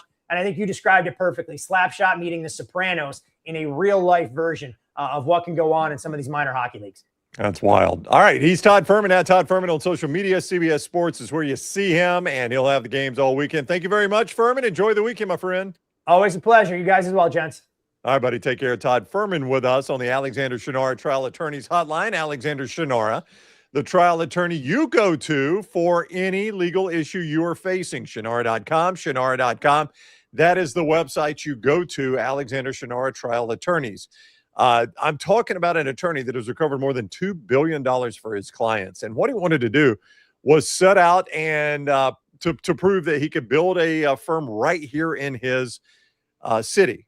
He's a Birmingham guy, Birmingham born and bred. Shinara, I think Ferman's an attorney. Shinara could have built his practice anywhere he wanted. He chose Birmingham because that's where he lives and that's where he grew up. $2 billion. That's what he's recovered for his clients. And if you have any legal issue, any at all, Alexander Shinara Trial Attorneys, Shinara.com, Shinara.com. You don't pay a dime unless they win your case at Alexander Shinara Trial Attorneys, Lance. Yeah, and if you wear glasses or contacts, you owe it to yourself to make the phone call that I made over 20 years ago to Michelson Laser Vision, 205-969-8100. Very important. Ask for Amy. Tell her the next round sent you. They are going to hook you up with a hassle-free consultation. You have zero to lose to find out if LASIK is right for you. I had the 2200 vision. I was legally blind, had no idea when I wasn't wearing contacts. After the procedure, which only took 12 minutes for both eyes, 2015 vision better than 2020. Make the call that I made. Dr. Mort Michelson, Dr. Jim Michelson, best in the business. For more information, you can always go online. Go to michelsonlaservision.com. We are about 4 minutes now away from Tom Lugenville. Let me know when Lugs jumps up. We're pushing these guys together here. In between the conversations with Ferman and Lugenville, Mississippi State has canceled a home-and-home football series with Texas Tech for 2028 and 2029. Kirby Hocutt, the Texas Tech athletic director, letting the cat out of the bag yesterday. Kirby, the Texas Tech AD, says it's because the SEC went to 9 games and Mississippi State wanted out of the series. That from the Texas Tech side of it all. He says his DMs basically are open and he's looking for another game. Says it'll be tough to replace at a late date. We'll see if anybody wants to jump on and play Texas Tech.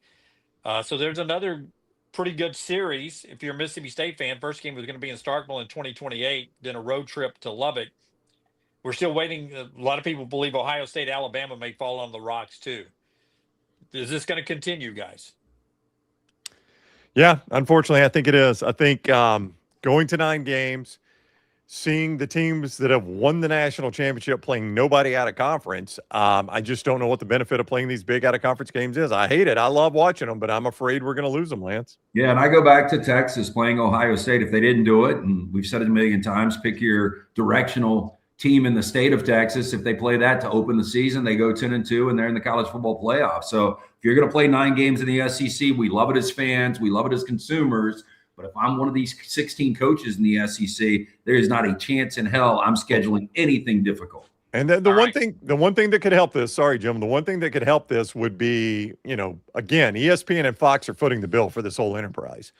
So when ESPN and Fox step in and start saying, okay, I get it. I understand you guys are doing what's best to make the playoffs, but we're funding this thing and people aren't going to show up to watch Alabama, Eastern Michigan, and Ohio State Marshall. We're going to need some primo games. So you got to give us something. I mean, that potentially would change all of this. Yeah, but let me ask you guys this. We go back to the tournament we get every year preseason in college basketball in Vegas. What is it, the Legends Tournament or whatever. They're playing for NIL money. If you had standalone games, neutral sites, and you had big sponsors that came in, and let's just say T-Mobile. I'm just throwing somebody out there. And T-Mobile is like, the winning team is going to get $5 million in NIL. Then I think if you're a coach, you've got to start considering things like that. But I think that's the only thing that would bait me in. Yeah, Tom Lugenville standing by. Crane U brings us our conversation today with Lugenville. Tell us about Crane U, LT. Yeah, if you're looking to change that occupation, maybe you're a crane operator right now, get the crane training you need today from our friends at Crane U. If you're looking for a new career, further training to advance your current one, our friends at Crane U offer the comprehensive state-of-the-art, fully stocked training facilities for mobile cranes, overhead lifts, forklift training. If you want to use your own equipment, the team at Crane U will come to you. On-site, on-location training offered nationwide. Make your job easier, your job site safer. Crane U also offers certification, safety inspections to ensure the safest environment possible. Classes available monthly, so call our friends at Crane U. Very important. Mention the next round. You're going to get 10% off all the great services. 855-CRANE-U, or for more information, go online, craneu.com. All right, ESPN's Tom Lugenville is with us. He is on the Alexander Shunnarah Trial Attorneys Hotline. Always love catching up with Lugs, especially in the offseason, even better then. What is up, Lugs? How are you? Guys, y'all playing hooky today?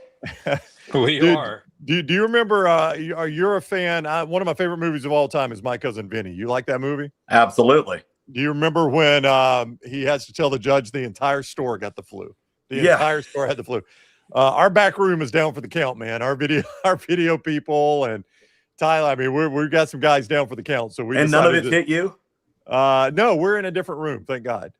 So we're safe from it. Yeah. So, jeez. I guess we're all okay, but we decided to give the staff a rest health day.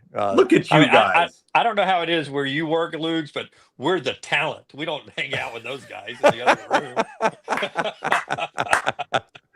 You'll be the hated talent before too long if you continue down that path. I know. Hey, Lugs, we opened up the show with the obvious really good news for Trinidad Chambliss and Ole Miss fans. And we kind of set a stacked order of going, and we completely butchered this. I think a lot of people did when we did quarterback rankings going into 2025, whether it was nationally or just in the SEC. It seems like you got a better feel of SEC quarterbacks going into this year with their experience, their locations, and their coaching. Who would you have? Just give us your top three in the SEC right now. I assume Trinidad Chambliss will be in your top three. Yeah, I mean, I think Trinidad Chambliss is in there. I think that you got to look heavily, obviously, at Arch Manning, particularly with how he finished the last 5-6 weeks of the season. People want to gloss over that. You start peeling back the layers, you watch him. He was spectacular, man. I mean, really, really good. But then I think it's a toss-up between John Mateer and Sam Levitt. You got Gunnar Stockton. You got Lenore Sellers. I mean, it's a pretty stacked group. At the quarterback spot. I mean, obviously, Lenore Sellers has to really have, I think, a bounce-back year. John Mateer's got to stay healthy. Sam Levitt's got to stay healthy. I think that's another one there that you got to look at. It's interesting because the whole Trinidad Chambliss thing to me, like, just to give you a sense of just how critical this is. Can you imagine their circumstances if he's not eligible and who they're playing quarterback with? I mean, you could – as a first-year head coach in Pete Golding, and you're having to play with somebody who hasn't played, I mean, that could be a 4 or 5 game swing. The question with Chambliss is, Luke's, because they didn't expect anything from him this year other than depth. Yeah. And he gives them a playoff run. So the question would be, can he do it in year 2? How much have you looked at John David Baker? He comes from East Carolina. He's the guy that will have to try to replicate what Charlie Weiss Jr. and Lane Kiffin were able to do. I assume obviously, it fits Chambliss, but I mean, what does John David Baker bring? I'm very unfamiliar with this guy, obviously. So he's got an Ole Miss background. It's funny you asked that question today. I had 3 East Carolina games on Thursday nights this past fall. So got to know him, quite a bit. And they're going to spread it around. Now he had a quarterback in Caden Hauser, was a really, really good player, but not the dynamic running threat that Trinidad Chambliss is capable of being. But you'll see a lot of the same pass concepts. They're going to probably go every bit as fast as Lane Kiffin did. The offense, the approach will not change. But I think he's going to have a few more toys to play with because of Trinidad's skill set in terms of, being able to move the pocket a little bit more, change the launch point, incorporate designated quarterback run plays to keep defenses honest and have them, force them to defend all 11 players on the field. Didn't necessarily have that at ECU. Tom Lugenville's here. We spent a lot of Mondays together, Lugs. We talked earlier about what is success this year for Pete Golding and Lane Kiffin in their 2 jobs at different places. In your eyes, what's successful for Pete Golding this year, and then what's successful for Lane Kiffin? Well, I think that the expectation and the realistic component to it. I think at Ole Miss is probably relatively close together. And again, if you have the quarterback, if you don't have that guy, now we're having a different conversation. But I do believe that Ole Miss would be capable of being a 9-10 win team. Once again, you could argue they got the best running back quarterback duo in the league. For LSU, if their portal and their young guys pan out, they could have an exceptional year. I really believe that, because there is talent on that roster prior to his arrival. There are athletes. Now he's going to have to get a lot out of them. But I do like what LSU did in the portal at the wide receiver position. They brought in a lot of guys that have played a lot of football, proven weapons. And then getting Lamar Brown and recruiting, I think he's an instant play right away guy along the defensive front. I would be surprised if they weren't a 10+ win team. And I think the expectation is to be nothing less than that in year one, to secure a playoff berth, to start the floor of where the program is and where you're expecting Lane to take it going forward. So I think I'm one of the few, I think I'm in the minority on this show as far as Bryce Underwood and what his potential is at Michigan. I know it was rocky and he looked really, really raw at times. They still won 9 games. Now you get Kyle Whittingham, in my opinion, obviously a much more proven coach than Sharon Moore, but a better coach. Yeah. What does this Michigan roster look like, and what is your expectation for Underwood in year 2? Well, let's start off with Underwood. Number one, you have a true freshman quarterback that was in an offensive scheme without a designated quarterback coach to work with him day in and day out, hour in, hour out. That seems unfathomable to me. Super talented. You were right. He was raw because he's a true freshman, and there were some real bright spots and there were some real struggles, particularly with accuracy. But if you watch Jason Beck and his offenses at New Mexico and then at Utah last year with Devin Dampier, and you saw some of the creative stuff that they do and how they incorporate the quarterback, particularly the quarterback's athleticism, I really like that marriage. I think that's going to be a really strong marriage. I think you're going to see a lot of growth from Bryce Underwood. I mean, he is a physical specimen. I mean, really impressive guy. The running back position, they've addressed through the high school ranks. I think Savion Hyder will be a guy that will be a play right away guy. John Henry David, I think that's his name. The defensive end comes over from Utah in the portal. Was one of the best defensive linemen in the country a year ago. He comes over and joins in Michigan. I just think you're going to have a much better prepared team. You are going to have a much more detail-oriented and disciplined football team. I think they're going to be really good. I do. To win 9 games last year with the dysfunction that they had and a true freshman quarterback, they could be in a position to be really, really good. Luke, we got a little developing news here. Pete Nakos of On3 reporting that Deuce Knight says head coach Pete Golding assured him he'd have the starting role locked up regardless of whether Trinidad Chambliss came back or not. Knight has since removed all Ole Miss related posts from his Instagram account. If he's able to hit the market, is there a market for Deuce Knight out there? Starting the SEC first and then where else maybe? Well, I think there's always a market for a high-profile, talented young quarterback. The question is, and this is the question that everybody's going to ask in the transfer portal, is can the guy help you right away? That's the $64,000 question, because if that was the case, you'd see all of these true freshman quarterbacks coming into college football and lighting the world on fire right off the bat, and that doesn't happen. And I'm really surprised to hear that. That would be one of the dumbest overtures maybe in the history of coaching. If you make that overture and you don't know that Trinidad Chambliss is gone, right? That doesn't seem like something that, to me, Pete Golding would say. Listen, is when you look at some of these schools right now, Jared Curtis is coming into Vanderbilt, so that probably wouldn't be an option. Tennessee, if Aguilar's case goes bad today. Tennessee, yeah, you're right. Tennessee could be another one, but how much more experience is he than who they're going to be playing with George McIntyre or Faison Brandon, coming out of high school?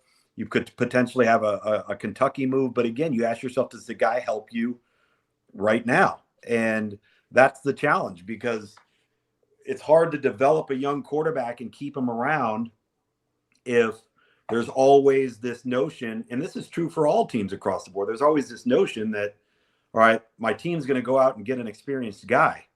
So how much longer am I going to have to wait? Now, I will say this. If there was a team that you said, okay, this could be a nice little tie because they need it badly, it would be Duke. Oh. Because Duke got left at the altar, right?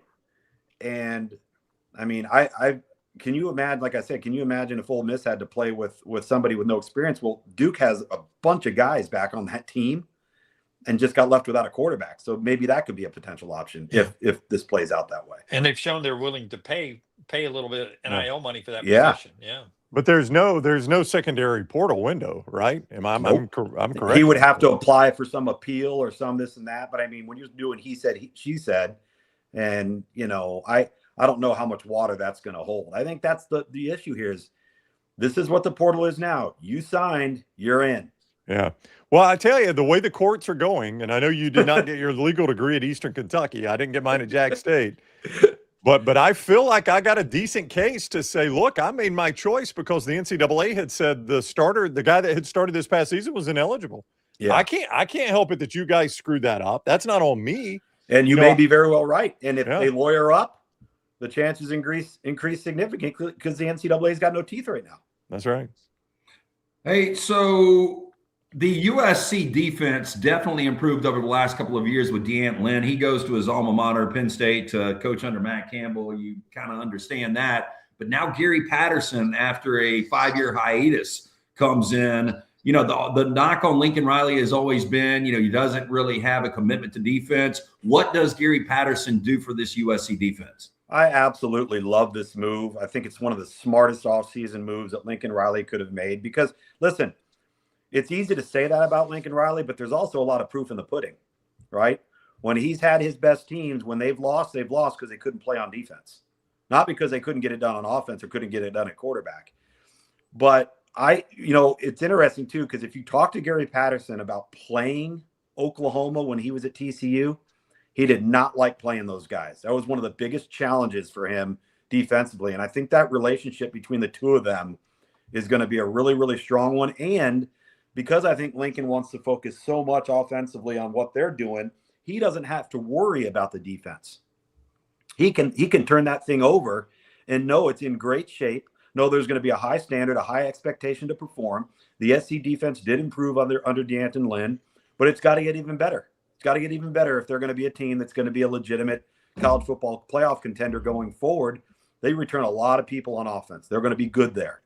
But I think this addition is a really, really strong one. The issue is, and again, I grew up on the West Coast. I grew up seeing SC as you guys grew up seeing Alabama, right? And they were just different. They looked different. They played different.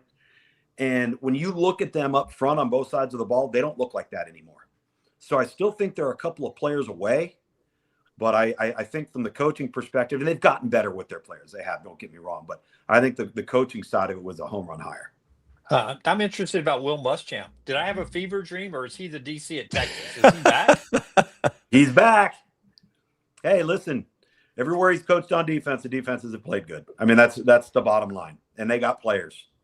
And I think they'll be really good. I think they'll be probably a little bit more aggressive in terms of their pressure approaches and getting after people a little bit. But understand, too, that this time around, it's going to be a different offense on the other side of the ball than it was this past fall. So in a good way, meaning. And so I think there's some complementary football to be played there because the offense, with the addition of Cam Coleman, Ryan Wingo opposite of him, then you bring in Raleek Brown and Hollywood Smothers to secure the running back spot. They got a great true freshman in Derek Cooper coming in. And as I mentioned, Arch Manning played phenomenal football down the stretch.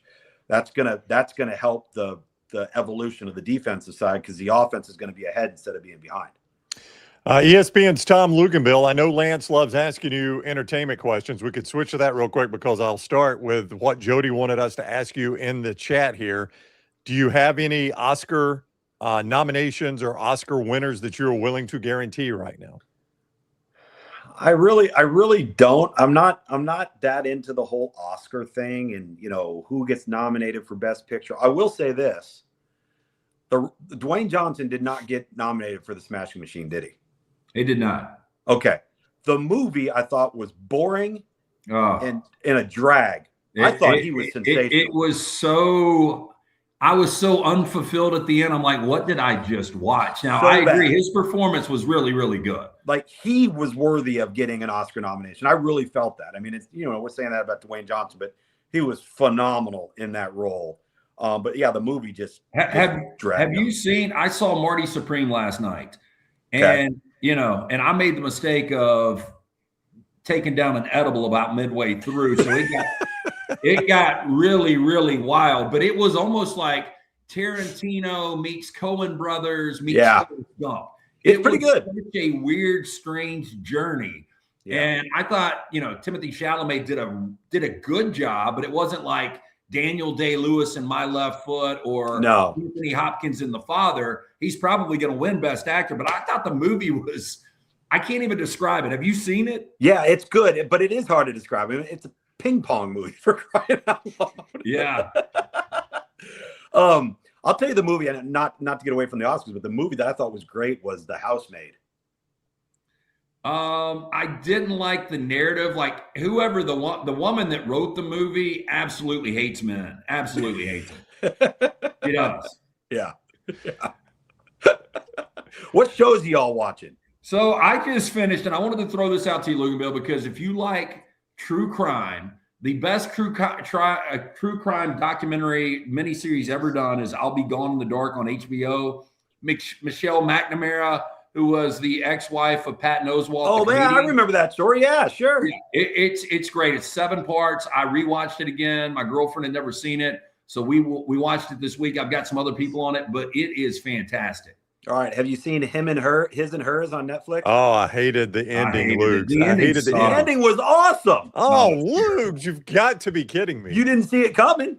Well, no, you did. You're right about that. It's absurd. It's absurd. It's why you didn't see it coming. Did you see people that get hit by trucks don't see them coming, and it ain't good. Have you seen All Her Fault on Peacock? No. That's my next watch. Very good. You'll like it. Okay, I probably later today, I'm picking up my son from school, and I think we're going to go see Crime 101. That's what I'm seeing this afternoon. It looks good. Yeah. It looks gritty. It does. It looks good. It's got good reviews so far. Jim seems totally engaged in this conversation. No. I'm just checking what I'm doing this afternoon. My weather for my tea time. So yeah, I figured that's exactly what you guys go to movies. I go out. Bring up the red light district behind. Bring up a rom-com, Lugenville. That's his wheelhouse. Well, I'm actually looking at Kalshi at who is up for the Oscars for the Best Actor to see if he was even on the board for. Was he? You should say The Rock, and he's not even on the board. Yeah, that's strange to me because again, the movie wasn't very good, but he was terrific. Hey, so how about Paradise? Did you watch the first season of Paradise on Hulu? Yeah, me and Dunaway did. Did you watch it, Lance? I did. I loved it. I loved it. I thought it was good, but it lost a little steam, as a lot of shows do towards the end. And I've seen the trailers. We were talking about it a couple of days ago. Second season coming up. Season 2. Yeah, I'm going to look forward to watching it, though. I think it should be pretty good. I don't know if there's not a ton of others. I've been watching Hijack on Apple. That's really good. I tapped out midway through the first season. I like Elba. He's a great actor. You're a quitter. I am. Lance will punt one in a hurry. I'm telling you what, dude. I mean, you're a tough guy. I mean, let me ask you this: did you like Mad Men? Oh, it's the top 5 show of all time. Yeah, but if you like Mad Men, you have to get through at least the 5 episodes to like the first 5 episodes to like it because it starts off so slow. No, you're right. I mean, Mad Men was one of those that I watched originally the first couple, and I was like, I can't get into it, and I went back. Okay, see, that's what I see. That's what I did with Peaky Blinders. I did 3 times, and I finally got through like 4 seasons, and then I tapped out of Peaky Blinders. Jeez Louise, dude. Yeah. My goodness. The thing that changed Peaky Blinders for me was the subtitles. I could not understand what they were saying. Dude, I'm with you. Yeah. I'm with you. I'm not a big subtitles guy normally, but I had to use them for Peaky Blinders. And once I did that, it did increase my enjoyment of that series. Yeah, it's very good. Yeah.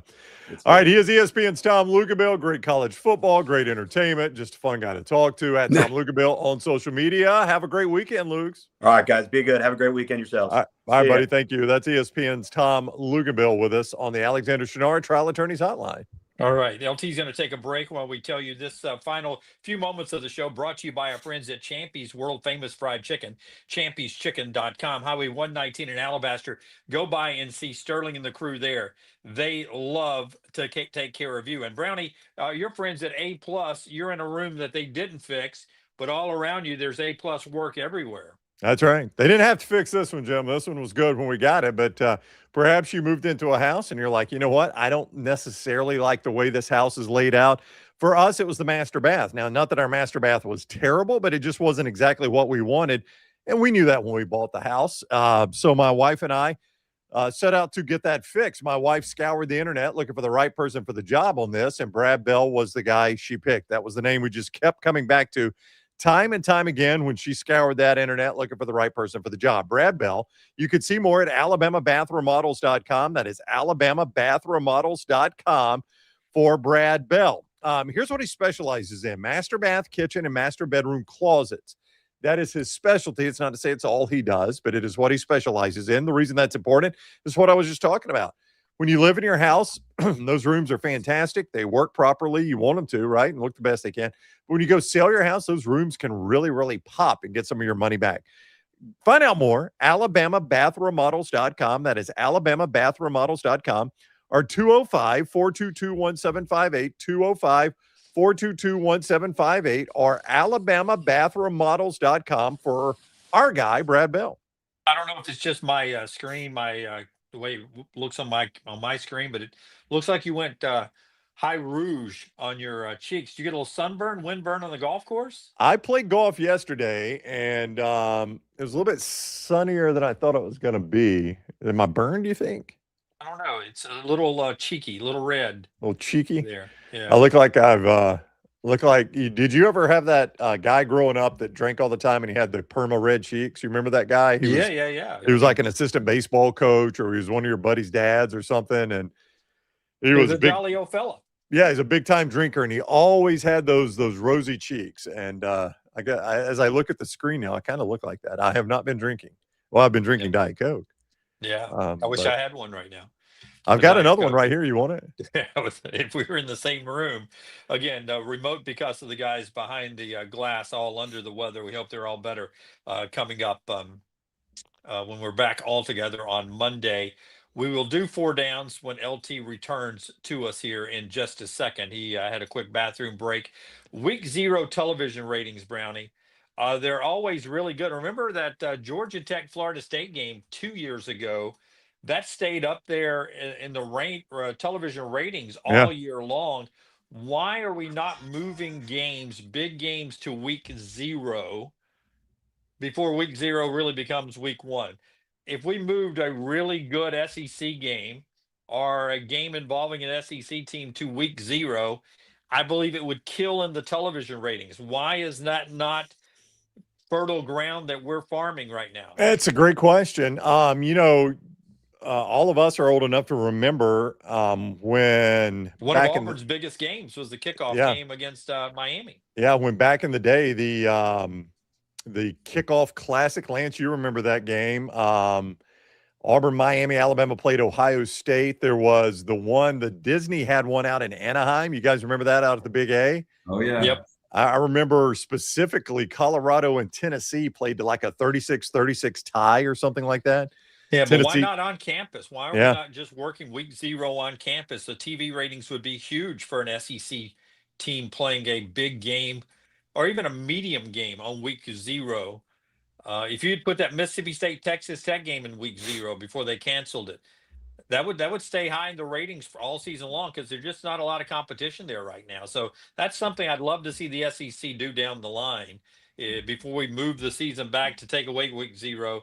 Is to try to farm that land. Maybe this year, move one of the games early on and bounce them back to week 0.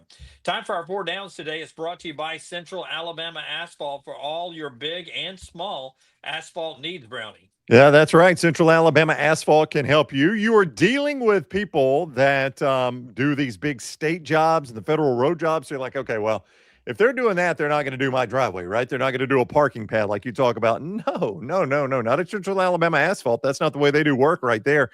They're based in Tuscaloosa. They serve all of Central Alabama. And like I said, they do those big state government and municipal roadway projects. But their same exact crews are the ones that they send to do your private driveways, your smaller asphalt projects. And it's not just the same crews. It's the same quality, the same no-excuse standards, no matter the size of the job. From highways to neighborhoods, Central Alabama Asphalt is client-oriented. They are quality-focused. They are built to deliver. For estimates and opportunities, call 205-764-4961 or visit them online, centralalabamaasphalt.com. That is centralalabamaasphalt.com. That is where you find everything about Central Alabama Asphalt. Again, let me give you that number. It is 205-349-0910, 205-349-0910, or centralalabamaasphalt.com. First down. I know the answer is neither for you guys, but if you were forced to watch one of the two, the NFL Pro Bowl or the NBA All-Star Game? Dunaway did not sell me on the NBA All-Star Game. That sounds so confusing. Like, I wasn't going to watch it if it was, a normal 5-on-5, even with the best All-Stars. So I'm not going to pretend like this is why I'm not watching it. Well, I mean, it's going to be better than flag football, Brownie. I tried to watch a little bit of the flag football this past year. So here's how it's going to be. It's going to be the older guys, USA Stripes, LeBron's team, against the world for a quarter. Okay. Right. Winner of that quarter, short game. Winner of that quarter is 1-0, one's 0-1.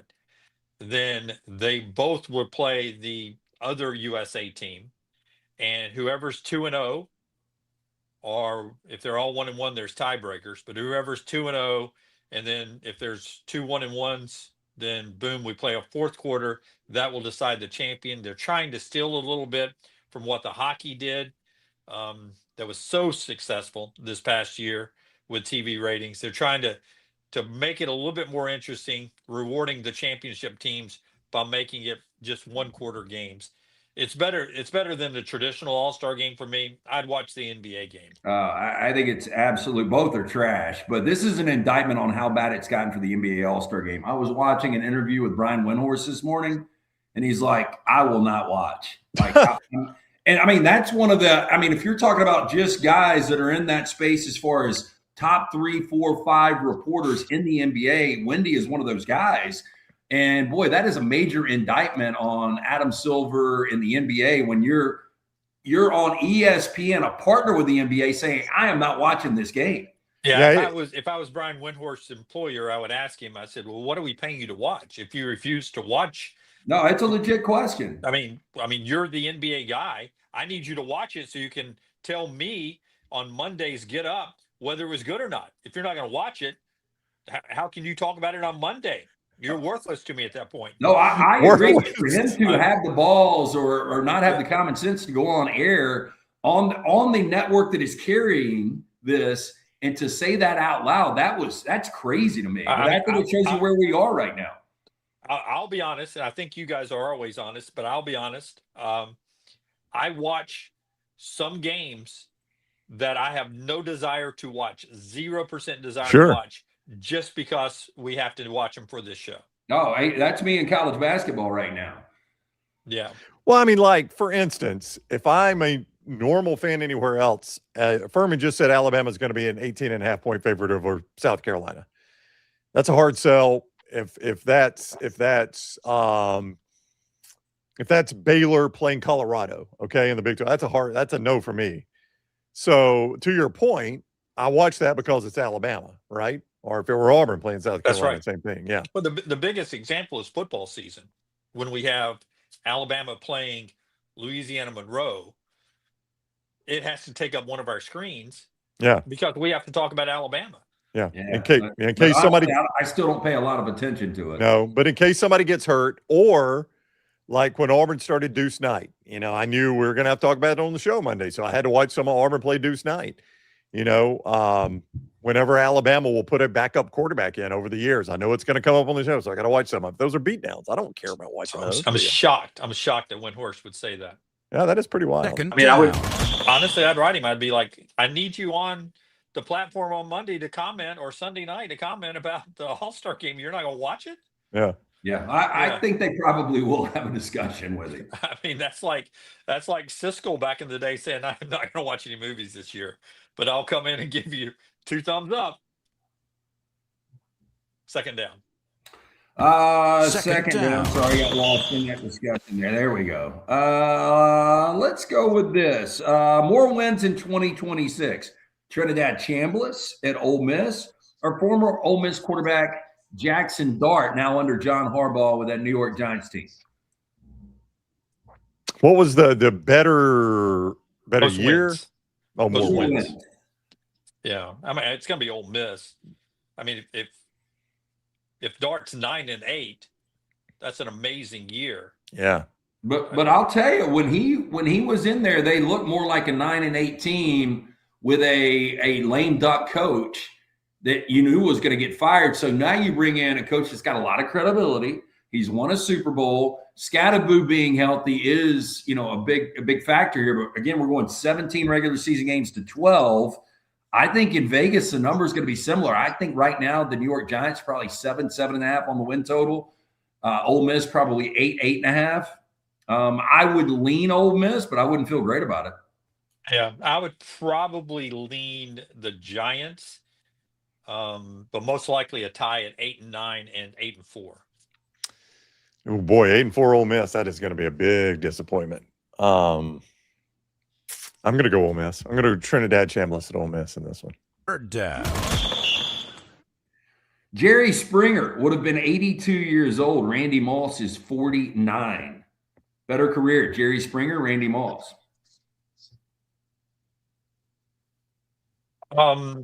Randy Moss for me, but I enjoyed the Jerry Springer 2-part documentary, and what he meant to television, how he changed Oprah and a lot of TV shows.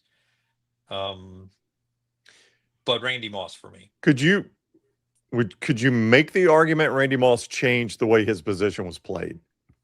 I think you can make that argument. I think you can make the argument he's the most talented wide receiver we've ever seen. Yeah, I don't disagree. Jerry Rice and Larry Fitzgerald right there and Calvin Johnson, but damn, man, he's so freaking good. But you could definitely make the case that Jerry Springer changed the way television was done. There's no doubt. There is no doubt.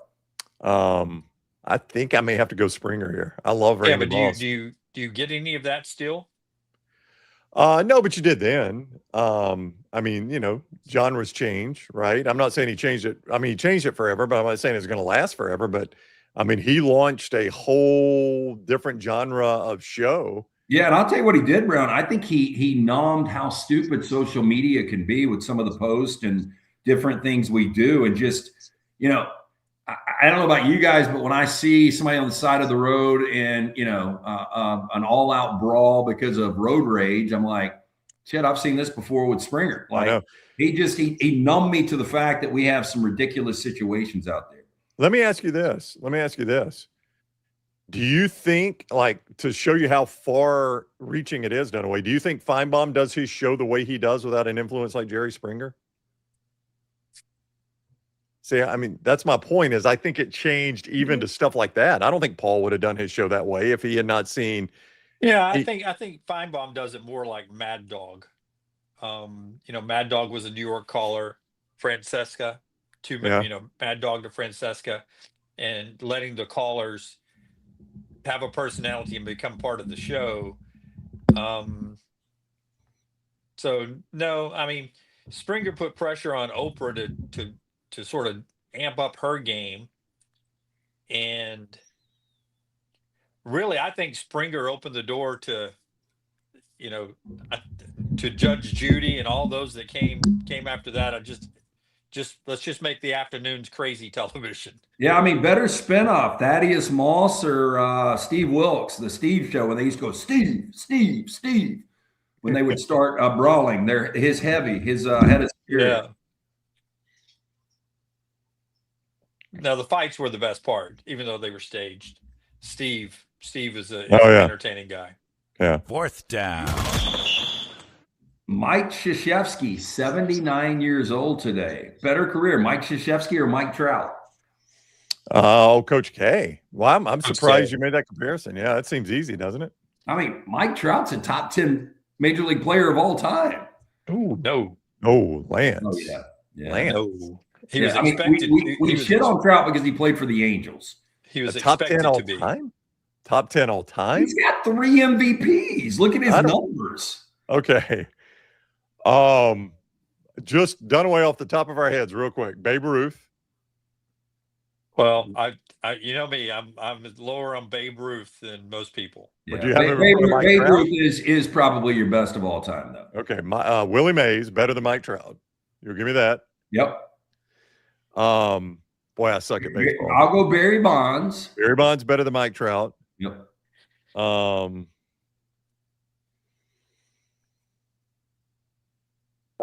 Let's see. It's going to get weird. I got ESPN's top 100. That was in 2022. Trout's stock was higher then than it is even right now. So let's see. I hadn't even looked yet. So this may be helping your case or my case. It's got to load. Here we go. Number 25 is Christy Mathewson of the Giants. Oh, Lord. Randy Johnson, 24. Ricky Henderson, 23. Tom Seaver, 22. Cy Young, 21. Rogers Hornsby, 20. Frank Robinson, 19. Mike Schmidt, 18. Roger Clemens, 17. Joe DiMaggio, 16. Mike Trout, 15. Ahead of him, Greg Maddux, Ken Griffey Jr., Honus Wagner, Pedro Martinez, Stan Musial, Walter Johnson, Barry Bonds, LT, Mickey Mantle, Lou Gehrig, Ted Williams, Ty Cobb, Hank Aaron, I bet Willie Mays, and then Babe Ruth. Here's what I'm going to say. I'm just saying, if he would have played for the Dodgers, the Mets, the Red Sox, the Yankees, I think we would feel a lot different about Mike Trout. Nobody ever saw the guy play. Based on that list, and I'm going to assume our buddy Buster Olney probably had some input on that list. You know how we trust Buster on this show. I'm going to give you credit on that, Lance, because 15's way closer. If you'd have said Mike Trout is a blank player, a top blank player of all time, I'd probably go, he's top 50. So the fact he's that close to top 10, I'm actually going to give you credit on that one. I'm going to say you won that. So I guess I got to go Mike Trout. Yeah, but again, I'm not saying Trout had the better career. I think that there is a conversation to be had. Yeah. Yeah, I'm a little surprised at that. Now, Coach Mike Krzyzewski, and to his credit, he did this, but he had by far the best rosters year in and year out in college basketball. He did. Okay. A-Rod or Mike Trout? If to Lance's point, if Mike Trout had played for the Yankees, I probably would lean Trout. Yeah, if he'd have played for the Yankees, you would say Mike Trout without even thinking about it, I think. Roberto Clemente or Mike Trout? Clemente was cut short. Yeah. Derek Jeter, Mike Trout. I think Mike Trout was the better player. Johnny Bench. Oh, Mike Trout. Yeah, Bench was a great Mariano catcher. Rivera. That's hard to compare. Yeah, it's hard to compare. Sandy Koufax, Bob Gibson, Pete Rose. I mean, all those are guys behind. That's 25 to 34. So this list, what's Trout done since 2022? Well, he has gotten older, and he's on a shitty team, and unfortunately for Trout, he's had to battle a lot of injuries. Yep. Closer than I would have thought. I'll probably I said Trout, I'll probably go Coach K. I probably would go Coach K too. I was looking, again, we do this. Sometimes it's just random. I did a couple of Mikes here, and Mike Trout and Mike Krzyzewski, but you don't have a lot of are guys in Major League Baseball that have won 3 MVPs, especially on shitty teams. Yeah. We make such a big deal when Andre Dawson won an MVP for the Chicago Cubs. Trout's done it 3 times on terrible Angels teams. That's That's a 4 good downs point. today. Is that all 4 of them? That's it. I can't hear the number. So, Inverness Country Club, as we wrap up the show here, tell us about Inverness. They have memberships that fit absolutely everyone. Look at Brown. Brad, you playing today?